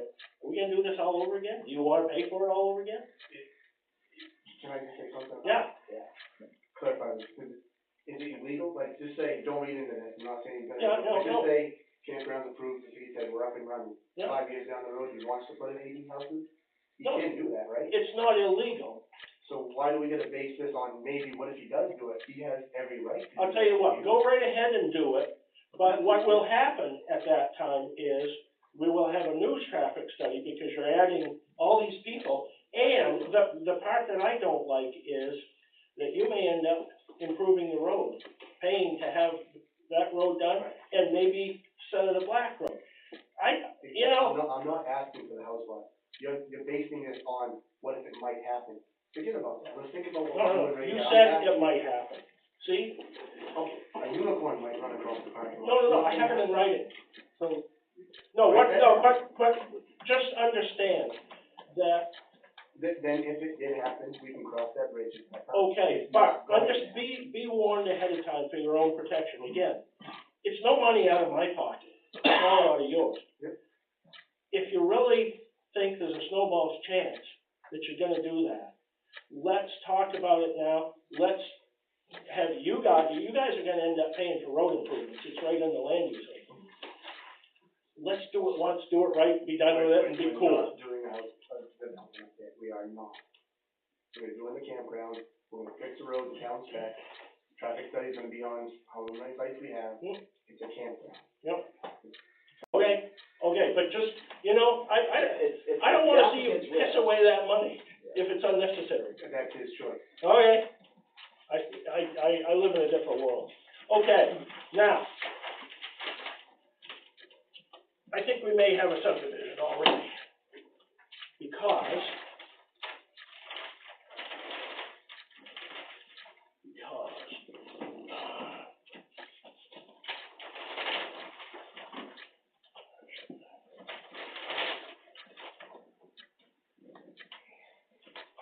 okay, page C-1.2, map C-1.2.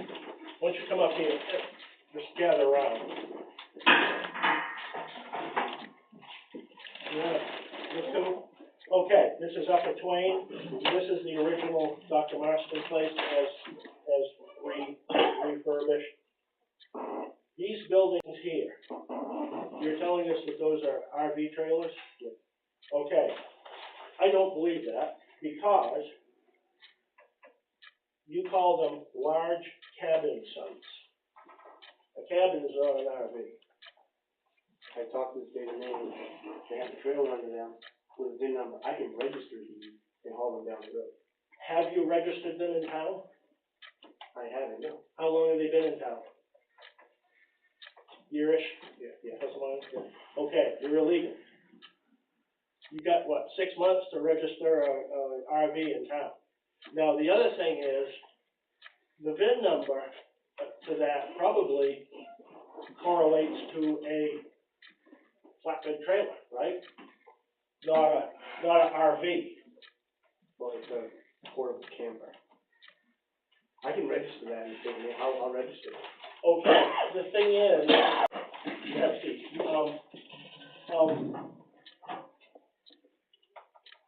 if I get a travel trailer, and perhaps you can pay, what, $30,000-$40,000 for the tag along. It's got a VIN number on it, it says it's a travel trailer, which is a hell of a lot different than a flatbed trailer. And it's got a value on it. Debbie's got a book in there, and she can say that a 2018 Chateau 36 foot long travel trailer is worth this much.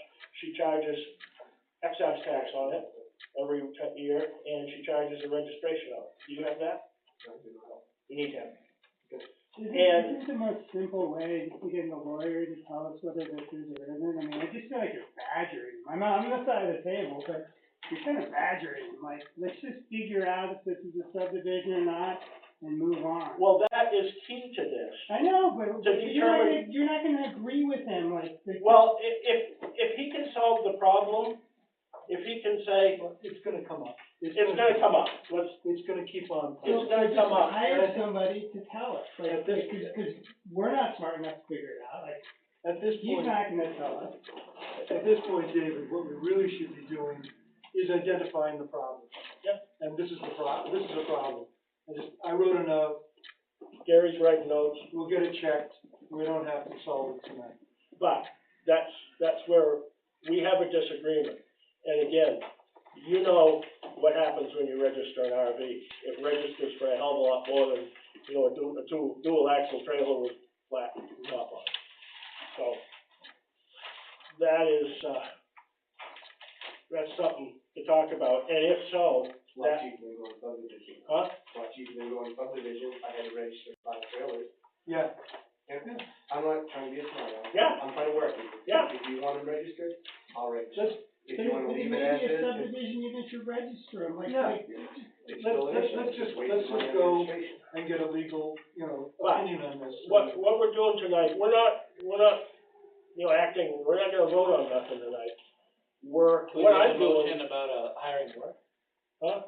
Can we make a motion about? We can, but I'd like to go through more stuff than we can do Okay, tonight let's try to flip through it, and get a list. just identify problems. You know, as far as hiring a lawyer, doesn't the town state in the ordinance of what meets camper, what meets a cabin? If we're meeting that, it's written down somewhere in the ordinance, isn't it? No, It's not that specific. And again, I know even if you go into Debbie, you got a VIN number, you bought that as a flatbed trailer and then had Sheds R Us put a top on it, right? Yeah, That's two different critters. Right. And I was actually down here last week, heard a lady registered a homemade camper. Yeah. And that got me thinking, I contacted the state of Maine, it's very easily done. Okay, but it's worth a hell of a lot more in excise tax than a flatbed trailer that you claimed, that your VIN number correlates to. So, work that out, because if you can't work it out, I'm gonna vote to call it a cabin, and then, oh shucks, too many things happen. So, as far as what we're doing tonight is alerting you to some serious problems in your application, so that you can correct them before we go too much further, waste too much more time. So anyway, 10.4. back on page 2 in the book, it says, number 2, the planning board requested that we expand our requested uses to include all the activities, including restaurant, neighborhood store.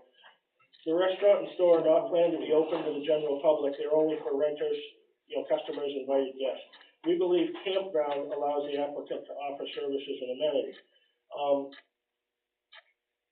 If you apply for a restaurant, when you apply for your thing, it costs you, $150. If you apply for also a restaurant, it goes on that same thing. It doesn't add another $150, the money's what you're worth. And you apply for essentially a neighborhood store, even if it's a private store. Do that. Because we have a definition of a campground, and it doesn't necessarily include, restaurant or what is it, clubhouse and. Yeah, well, you mentioned the bar and tavern or something too. Let's apply for all I this. didn't mention Brian Kevin, you said I should apply for Brian. Somewhere in here, I saw it. Yeah, you mentioned it, you Yeah. told me to come to the board Okay. with everything that I could possibly do. Exactly, and that's what we wanna do, because You don't want a bar up there. well, figure out what you wanna do and list it as uses, because you're saying we're only just a campground and subsume a whole lot of vague things in it. So protect your own body. A 30-seat cafe, which is stated in the restaurant, which is eating in the stadium. Yeah, but, just that's part of it. Here, I took your advice. I went to the ordinance and I looked up campgrounds. And it talks about recreational vehicle and tenting areas. It calls it, recreational vehicle tent or shelter site. Doesn't talk about buildings. If I were, I'm not a lawyer. If I were looking at this, I would say, I can't find buildings. restaurant or store. I can't find restaurant, I can't find store, I can't find cabin. That's something else. I think when we get to the cabin, in my short research in here, I think we're talking about a hotel motel situation. Not a campground. I mean, in terms of our ordinance. That's just my opinion. Do it, it's free. And it covers your butt. And I'll tell you,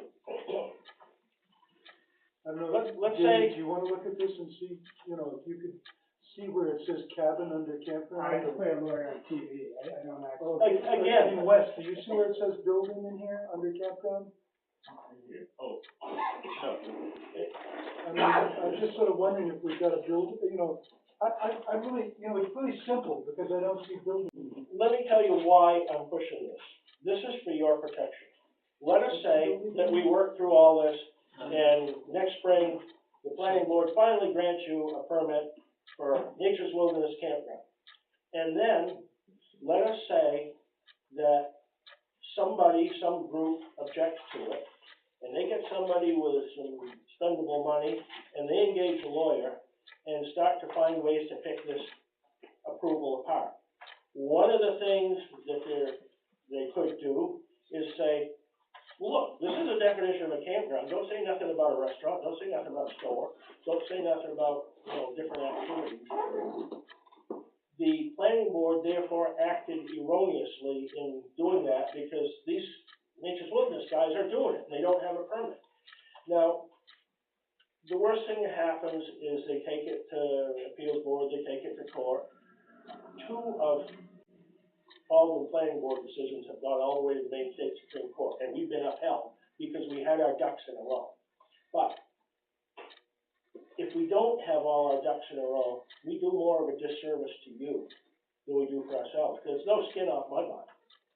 I get paid the same either way, nothing. But, you know, take our advice on this. Don't leave any places where somebody can, you know, stick a pry bar in and open you up.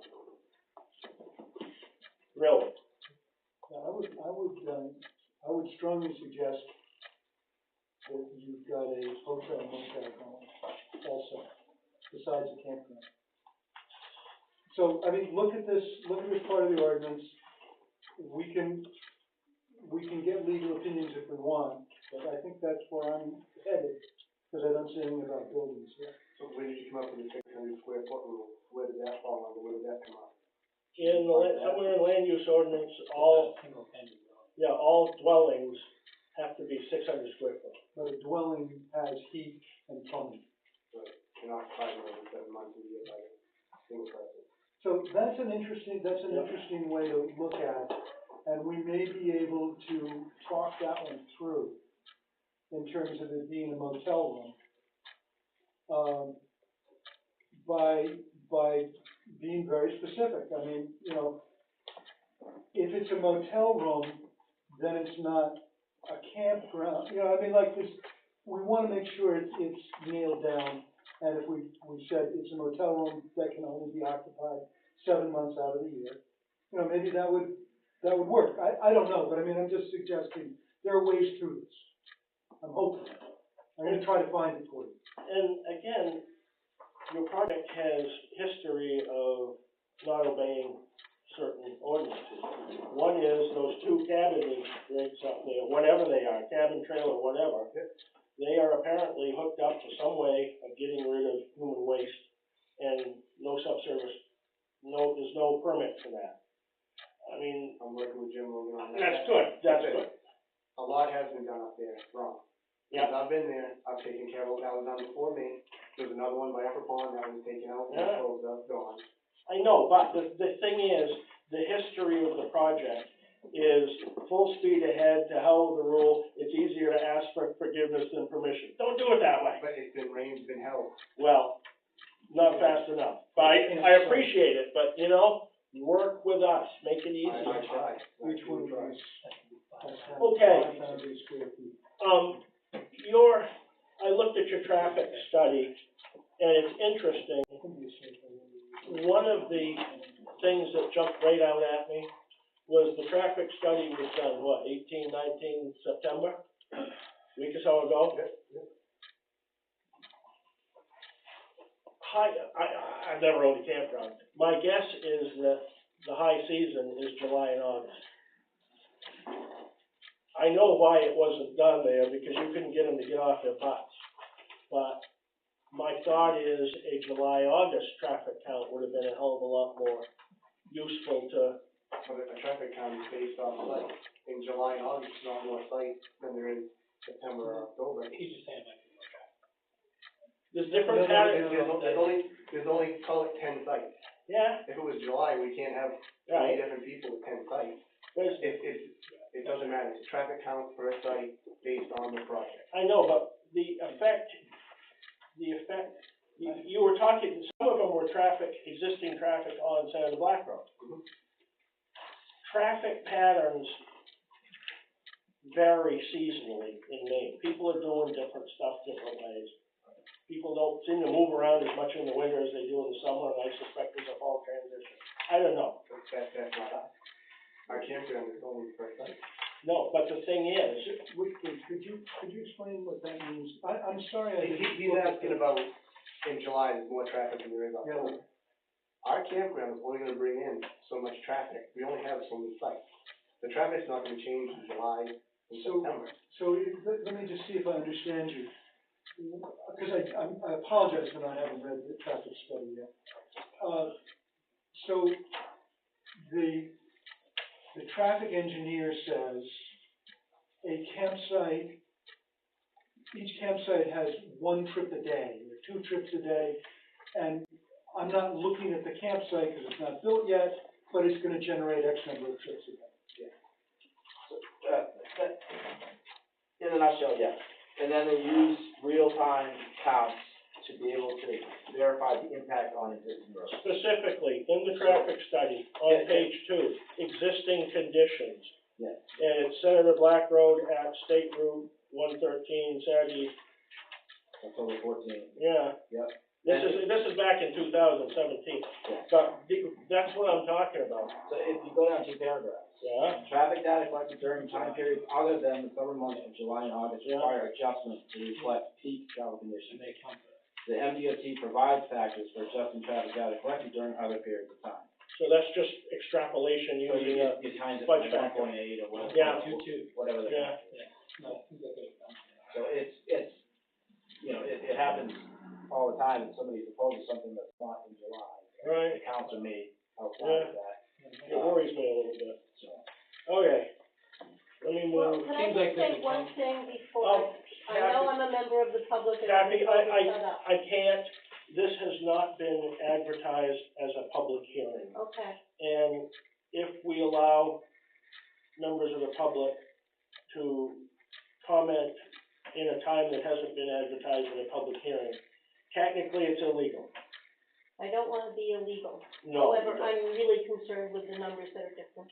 Okay, I just, hold that thought, because when we have a public hearing, that's something valuable to bring up.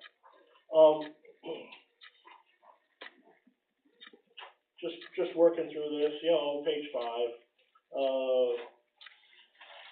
1C, potential generation, noise, dust, vibration, glare. One of the things that, the site is nicely isolated, the site itself. 1C talks about noise, dust, vibration, glare. The traffic of all the people riding their Winnebagos and pop-up campers and everything in between is going to have an effect on, what are there, 3 residences between you and, we're gonna have to think about how to mitigate that. One of the things I have been thinking about, just when I drove down there a few times, either the applicant providing the people with the choice of a stockade, cedar stockade fence, or a hedge or something like that. You're not gonna mitigate it. I mean, roads get noisier by the year. I've been in my place for 38 years, and things are noisy. That's life. But this is a major change. I mean, you know, how many people drive down Marston's Pond Road before, 5 years ago? I used to use it all. I know. Someone started tearing it up. Just to be cussing. Yeah, that's good.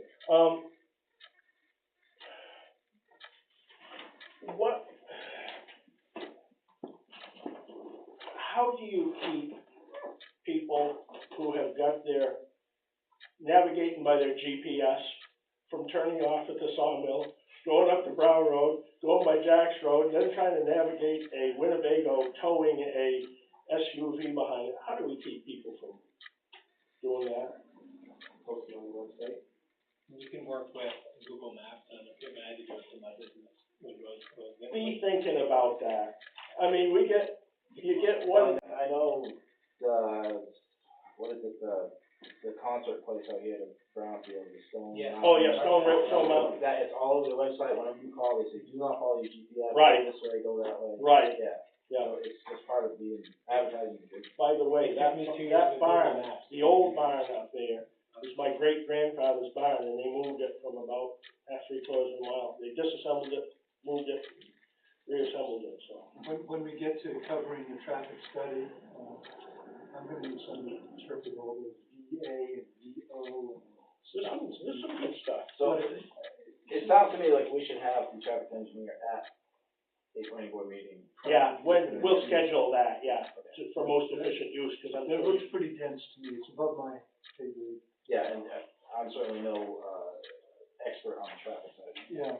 But be thinking about that. I mean, I can't imagine anything worse than some dingling that drives his Winnebago 2 weeks out of the year and then meets, you know, some joker in a Cooper Mini coming the other way. It's like, what do we do now, you know? Yeah, especially if I'm texting on my phone at the same time.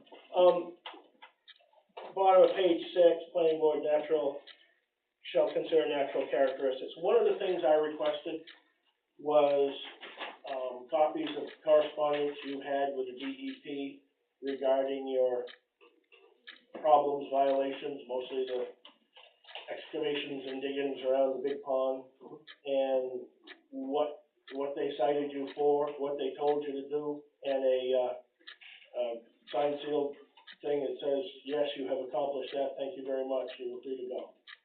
So, Jeff, there have been numerous calls to DEP and emails. Yeah, With no violations, so it's really, they're not really writing it down.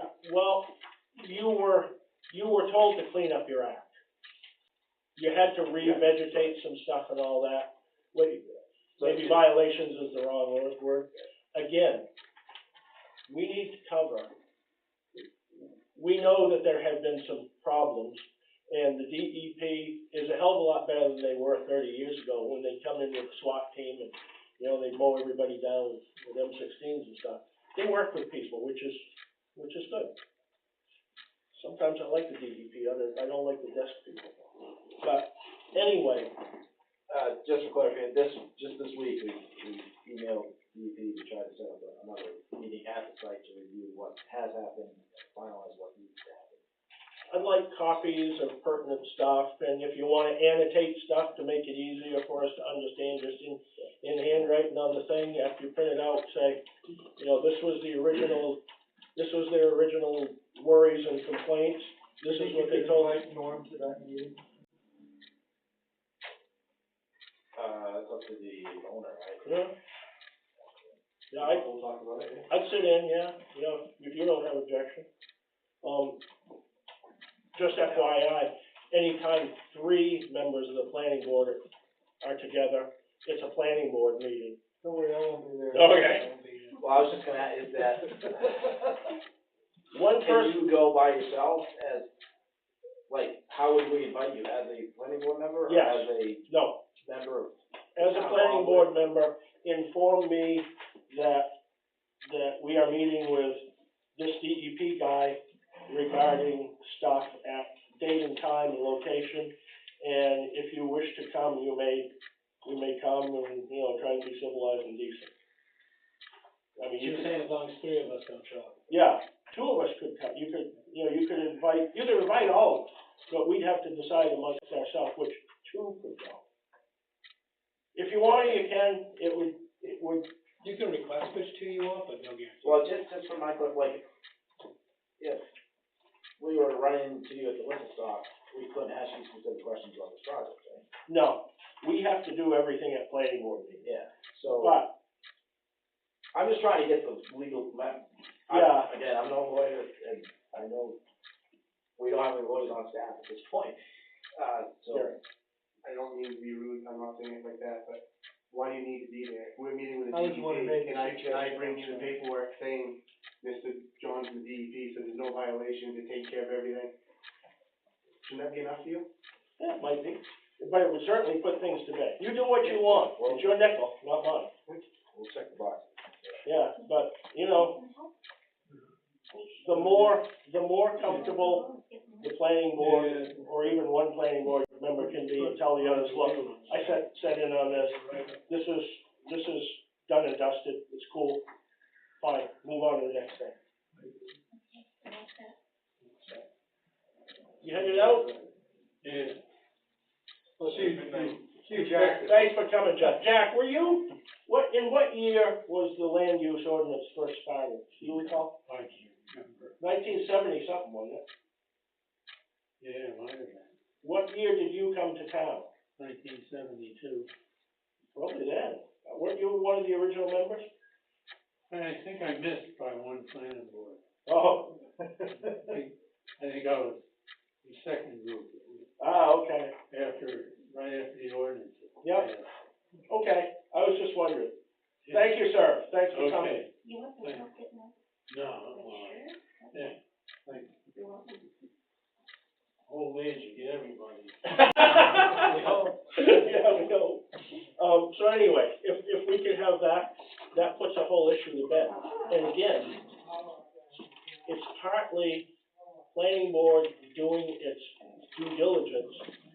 are seeing that you are in compliance with all this shoreline and preserving the beauty or wonder of nature and all that stuff. So, again, been doing this for 3 decades. A good portion of what I do on the planning board is try, number one, to make things happen, but also to protect the interest of the applicant so that he stays out of conflict with the town and with the neighbors. Been doing this for a while.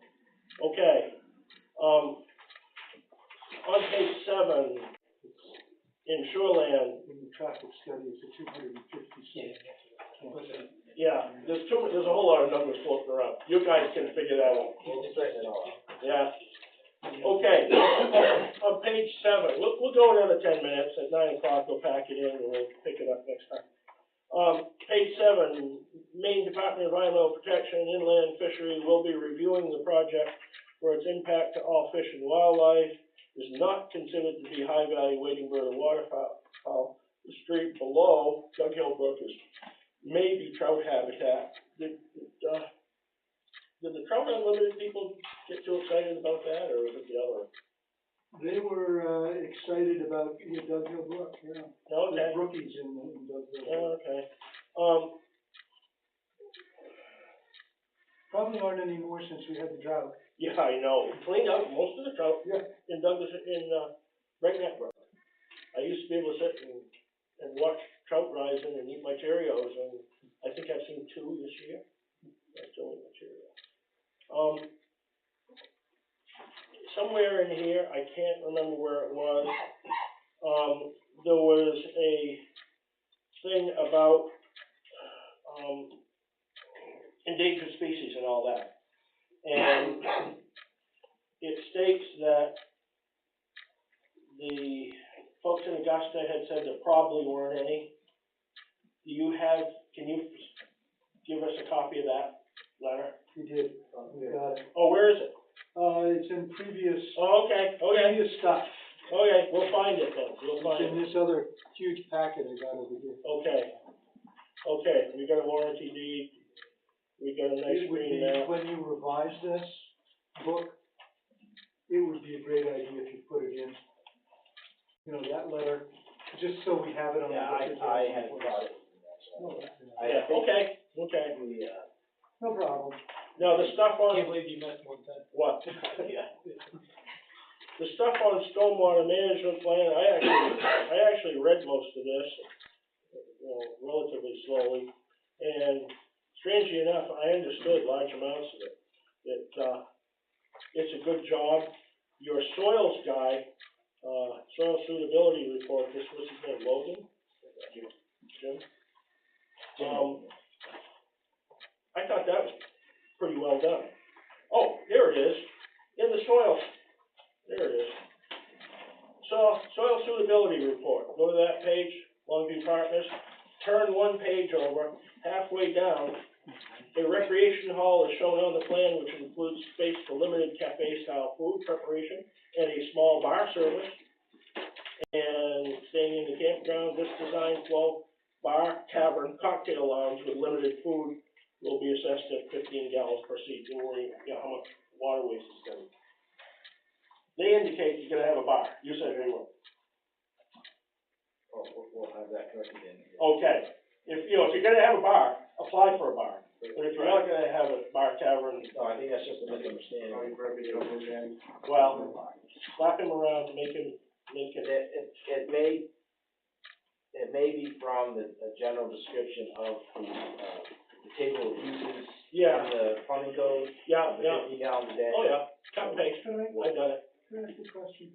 In your little store, would you plan to sell beer? No. Because to me, that would affect the traffic study. Bring a lot more in.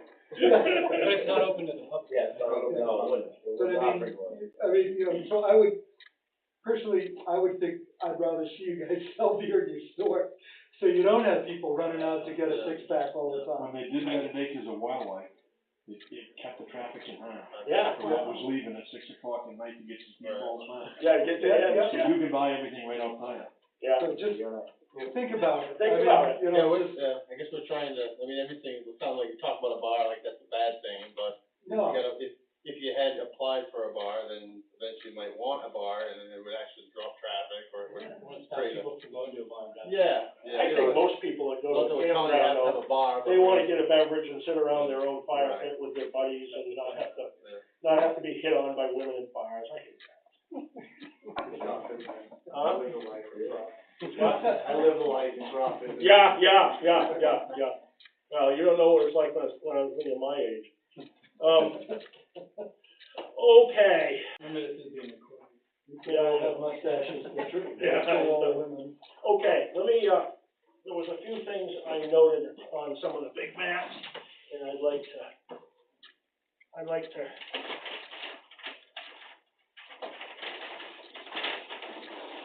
Okay, again, you got a lot of 75-foot things, now we got this 100-foot problem. I ain't happy with it. I wish on these maps, we had the logo, and I see it on that new map we were just given, that what's a circle, and what's a square, and what's a triangle. Yeah, a key on that. That's the second thing they told me in drafting 50 years ago. Also, I would like a tabulation of all the different types of campsites. You know, how many is tent, how many is glamping, how many, we got 4 different flavors of campsites. I would like a tabulation so I don't have to, and then, oh shoot, did I get that one, you know? Give us a tabulation of the whole place, and then if you add those numbers up, you'll know whether it's 260 or 330. It is a tabulation, and that added up to 229. So. Okay. Supposed to talk, and I agree. Yeah, in a lot of places, areas for revegetation should be protected with erosion control, blah, blah, blah. Should occur by September 2018. Did that happen? What was it? Come over here. Areas near the pond. These are areas near the lower pond or something. Did that happen yet? Nope. Okay, let's get that revised or estimated by, because September's pretty much headed around it. Okay, I didn't have any scribblings on this. Okay, again, we have to decide whether these are cabins or trailers.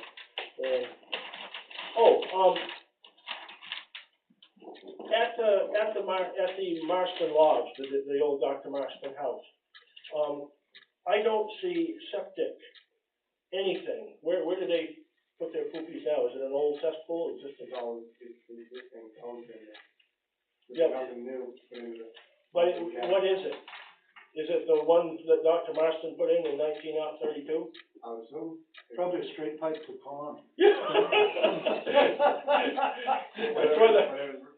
probably want to look into No, what I'm getting at is, again, if you're connecting other things into, what are you connecting those trailers into? So you call them trailers, I call them cabins. What are you connecting them? They're in holding tanks right now. Okay. I think Will be. I think I will be. They will be to a leach field. I think I will be asking what the house is connected to. Yeah. I think it's an important Yeah, point. I mean, back in the old days, you know, are you old enough to know about a cesspool? Yeah. Okay. My little brother. I don't want to show you what I got. My little brother fell into one up over his knees with one leg when we were kids. We didn't let him forget it. Anyway, and the reason I ask is we have a proposed well on building B2 here, and you've got, you know, setback. It says proposed, but I believe it's existing. It just has to be removed. That well's already there to service the house. Is that a drill well or a It is a drill well. It's gonna be used because we can't use it for public drinking water. Right. It has to be used for irrigation purposes. Oh, okay. We're gonna put- That shouldn't say proposed well. What's the little Okay. circle below the house? Flagpole, isn't it? Septic. That's the septic tank. Yeah, I know, up in the basement, I've seen the pipes that go up through the. Just so, Oh, we it's new. So it's PVC going out? Oh, then you might be okay. You might have an actual You might check with him, you might have something on file. Do you have anything on file for a septic system at Well, if Marston's? you must get, no. Just so as we know, you might delineate between public quality water wells and irrigational wells, you know. Well, that's in the works right now too, you're gonna need all the setbacks. Yeah, A lot of this is as-built, yeah, unfortunately. yeah, That's why we're struggling with the plans, they changed. yeah, We're asking for an excessive amount of sites, like, call Right. it 20 here, we may only get 10, but we're not gonna put 21. oh, yeah, So, The net back is what we advise you to do. right. yeah, yeah. I mean, ask for more and settle for less and do what you need to do. Okay, there's that. Now, there's large areas around here, like around the lower pond, that don't seem to have a well anywhere around. Okay, like C-1.1. There's a bunch of campgrounds here, campsites here. Where do you get the well? The water? Well, great, yeah. There you are. No, I was just wondering, I mean, I'd be pissed off if I pulled in with my rig and I had to look at the water. And I think up by Upper Pond, there may well be that same situation. I don't recall a well up there. Okay, well, then it's not delineated. Now, are you gonna have like black poly pipe servicing them? And you set it on the ground, you put it in 6 inches under, or what? Yeah, just away from feet. Yeah, okay. Okay. No, it's just, there's a bunch of stuff. Like, well,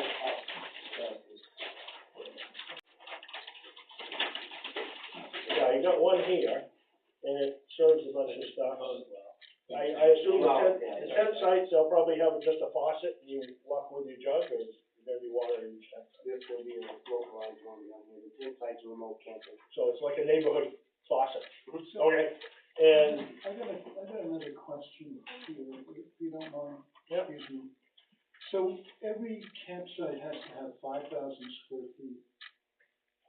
Now, is that 5,000 square feet right next to it, or is it sort of like? no, designated for it. So, what's 5,000 square feet, what would be the square root of it? 50 by 100. 50 by 100? I have some comments about that. Yeah, And I've gone through all the pages and looked at setback and stuff. 5,000 feet doesn't necessarily mean a site has to be 50 by 100 feet.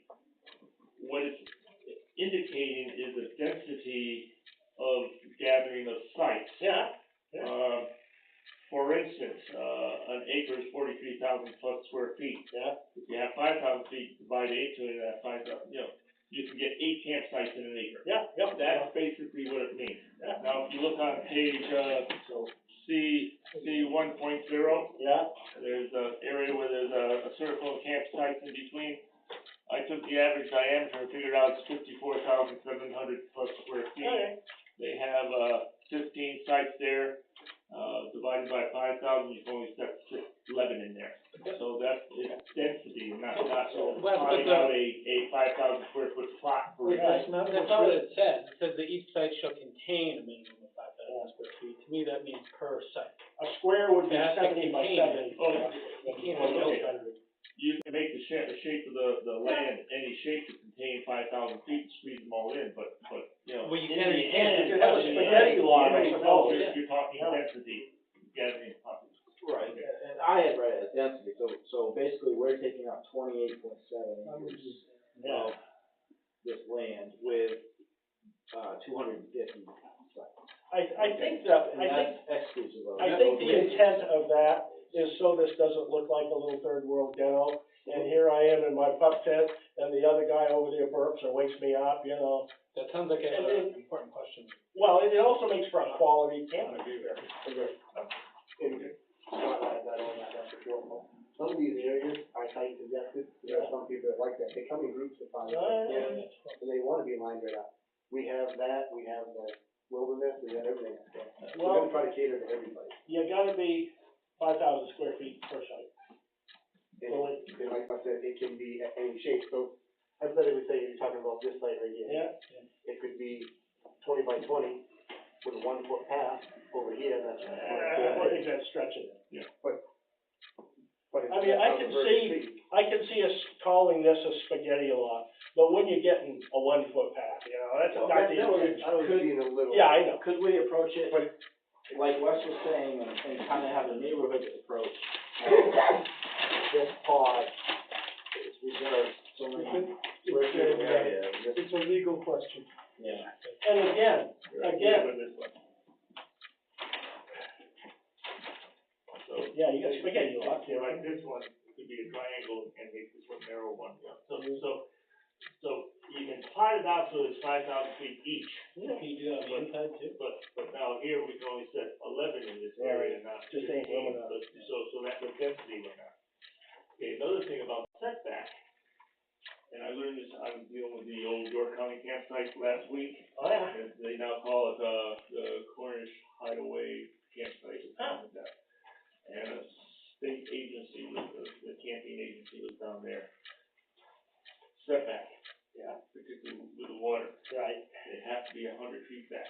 Yeah. The platform or the concrete pad, the picnic table stuff, but the campsite land can go right down to the water. Yeah. As long as the living fluid is 100. Yeah, the human That's remains, yeah. So, I can see. But again, it gets back to, if you come up with some overly creative way of frickin' and fracking with these numbers, and then somebody decides, no, the planning board was erroneous. You're gonna drag things through court, it's gonna take a year, and probably the legal expense won't be as important as the delay. So, try not to get, too creative. Because you can be putting yourself in just a place that is. Oh, yeah, and again, oh, yes. And then, we can talk about screening though, and Got what? Well, I said at 9 we quit it, but, here's another one that doesn't seem to have a well shown. What's a square? small RVs. Small RV, okay. Oh, yeah. Small squares. Okay. Here's another question of a well. Have you showed where electric lines will be and where they won't be? We have not yet. Okay. Transformers are shown. Yes, because I saw in the key way in the front, but I couldn't find the wires, so, Yeah, no, we will update the task. Okay. Wires. Again, we go back to the suit, we're asking to have, this here. Yeah. We may not be able to have it, we're asking for more. Build suits. Well, We're gonna be working hand in hand with you. Well, let's, But that's why we're asking for extra. well, that's why we're sitting here tonight, because I think let's put it this way, we can deal with this early in the game or late in the game. It's a hell of a lot earlier if you can correct stuff before it becomes a problem in a public hearing and things like that. Are there state regulations about how many wells per campsite, or how many campsites per well? How many spigots per campsite and all that I stuff? think it would depend on the yield of the well. No, I mean, I'm just wondering what the state. I believe there is, I don't know off the top of my head, but Okay. yes. I mean, if you That'll go, be- It looks like it's a question that's coming up. Yeah. a 3 gallon a minute well is a hell of a lot different than a 100 gallon. Yeah, but this is the state, so that doesn't. Oh, yeah, you're right. Yeah. Sorry. And your contract, you didn't mention anything about case tops from public drinking water. There are numerous times up there. Right. She hasn't raised any concern. She's always about setback. It's never about usage or. Really? That's interesting. So she's public water. Do the campsite people talk to the public water people? Yeah, you know that. Yeah, we're talking about. Well, no, No, he's saying no. that the state campsite. Yeah. Campsite people, do they start to the state, Probably water not. people? You know, I mean, I've seen that happen. You call 2 different departments up there and you get 2 mutually exclusive answers. Yeah. Yeah, and they don't know anybody in the other department. They can call. Yeah. So, I think we've made some progress. You could help out by getting, as I mentioned, getting with the state, what the hell is the name of that state campground licensing place? You know? I can't I remember. don't know if it's through, I can't remember if it's through DHHS or, I can't, yeah, I found their site and it wasn't easy, cause I got led to every KOA campground in Maine. If you can find out what that site is, get a list of the last 10 campsites in Maine that they've done, you know, just name, address, and, you know, if you even got a website, well, we can probably find it. I talked to the new owner of the KOA campground in Raymond. Yeah? He was very unhelpful. Yeah, okay. Right? Do you know these people over in Cornish on Route 25? I know. So see, that was a campground for years, and then it became defunct, and now, who knows, I guess they're trying to bring it back. Yeah, it was for sale, last time I drove by, it was for sale, which was this last is weekend. there any chance of a site walk before the summer? We need a public hearing before we can get a site walk, because we have to know what the public's concerns are. We can't do the same one before public hearing. You're just saying, you're suggesting we don't. Haven't done that before. I'm thinking here, Norm, I'm thinking we're gonna have to have more than one sidewalk here. Yeah, I mean, it looks to me like, you know, like Gary's saying, we asked for 15 because we need 11, you know, whatever the numbers were. And, you know, so it looks to me like we want to look at it at your ask. And then we may want to look at it again when we've adjusted it on paper. I'm going to think that, yeah, before we vote, we're gonna look at it another time. but again, right now, we don't have a definition of 260 versus 330 with whatever the other number was. We have to, again, to cover the integrity of this thing and keep us all out of trouble, we have to be able to say to the public, this is essentially darn close to what we're doing. We, you know, like the guys in the auto sales, we may change your hours of operation an hour later or earlier, but that's diddly stuff. We need a better definition. But we did sidewalks of like the gravel pit and the oil tank sourcing before the public hearing, right? So that I can't recall. Yeah, so that we get, so that people can see it and know what to ask. But I need some definitions here. I need to know how we all have to come to an agreement on whether this is a campground or a campground and a motel, or, you know, what it is we're looking at. What are structures that are attached to the ground? Can you we've talked about a bunch of stuff, and you guys took notes. Do you think you can get 99% of that resolved and new paperwork and stuff for the second Thursday in October meeting, which is, I don't know what. What's the second Thursday in October? That would be. The That would be 18th. the 12th. No, the 11th. Do you think you can get stuff done for the 11th? How far in advance is it? Huh? I'll tell you what. Yeah. You are first on the agenda on the 11th meeting of October. You have as much done as you can get done, and, you know, give us about 98 or 99% of the things we've mentioned sorted out, and, you know, do it all you can, get your submissions cleaned up. If you can do that by then, that's good. If you can get a long way there, well, at least we're making progress. And I can't promise we're gonna schedule anything. It depends on how much you can get accomplished and how much we can do. But let's put this thing top shelf and, you know, not. I think the other thing I want to see is your finished survey. Yeah. Before we go for a sidewalk, I want to know what the overall view is. That and the definition of what it is we're looking at. Not that we're gonna look at all of the steel posts. No, I don't want to look at all of them. There's one or two. You don't wanna do that there. No. I have been there, huh? It's pretty wild. I've been there. I live over here, I got about a few million tons of rock in there. But, Yeah, let's see what you can get done. about the registration of RVs? We're still up in the air with that, you're asking me to get things done, some of these, like, trails for ATVs, they're not done. I can't get that, by that. The registration is up in the air, what we're gonna do. A couple of these questions I don't have answers for. Get as much as you can done. Okay. But you're right, some of them. Get as much as you can done, push ahead. If we can, you know, if you can say, well, it's gonna take me another 2 weeks for this, well, maybe we can. I know the snow's coming too. But, you know, we've had a foot of snow on Halloween, we ain't had snow till Christmas some years. Pay your money, take your choice. But, right now, I got you number 1 on the agenda for that next meeting. Got it. And Could I say something there? why not? So, Mr. Fuller, the gravel farmer. Yeah.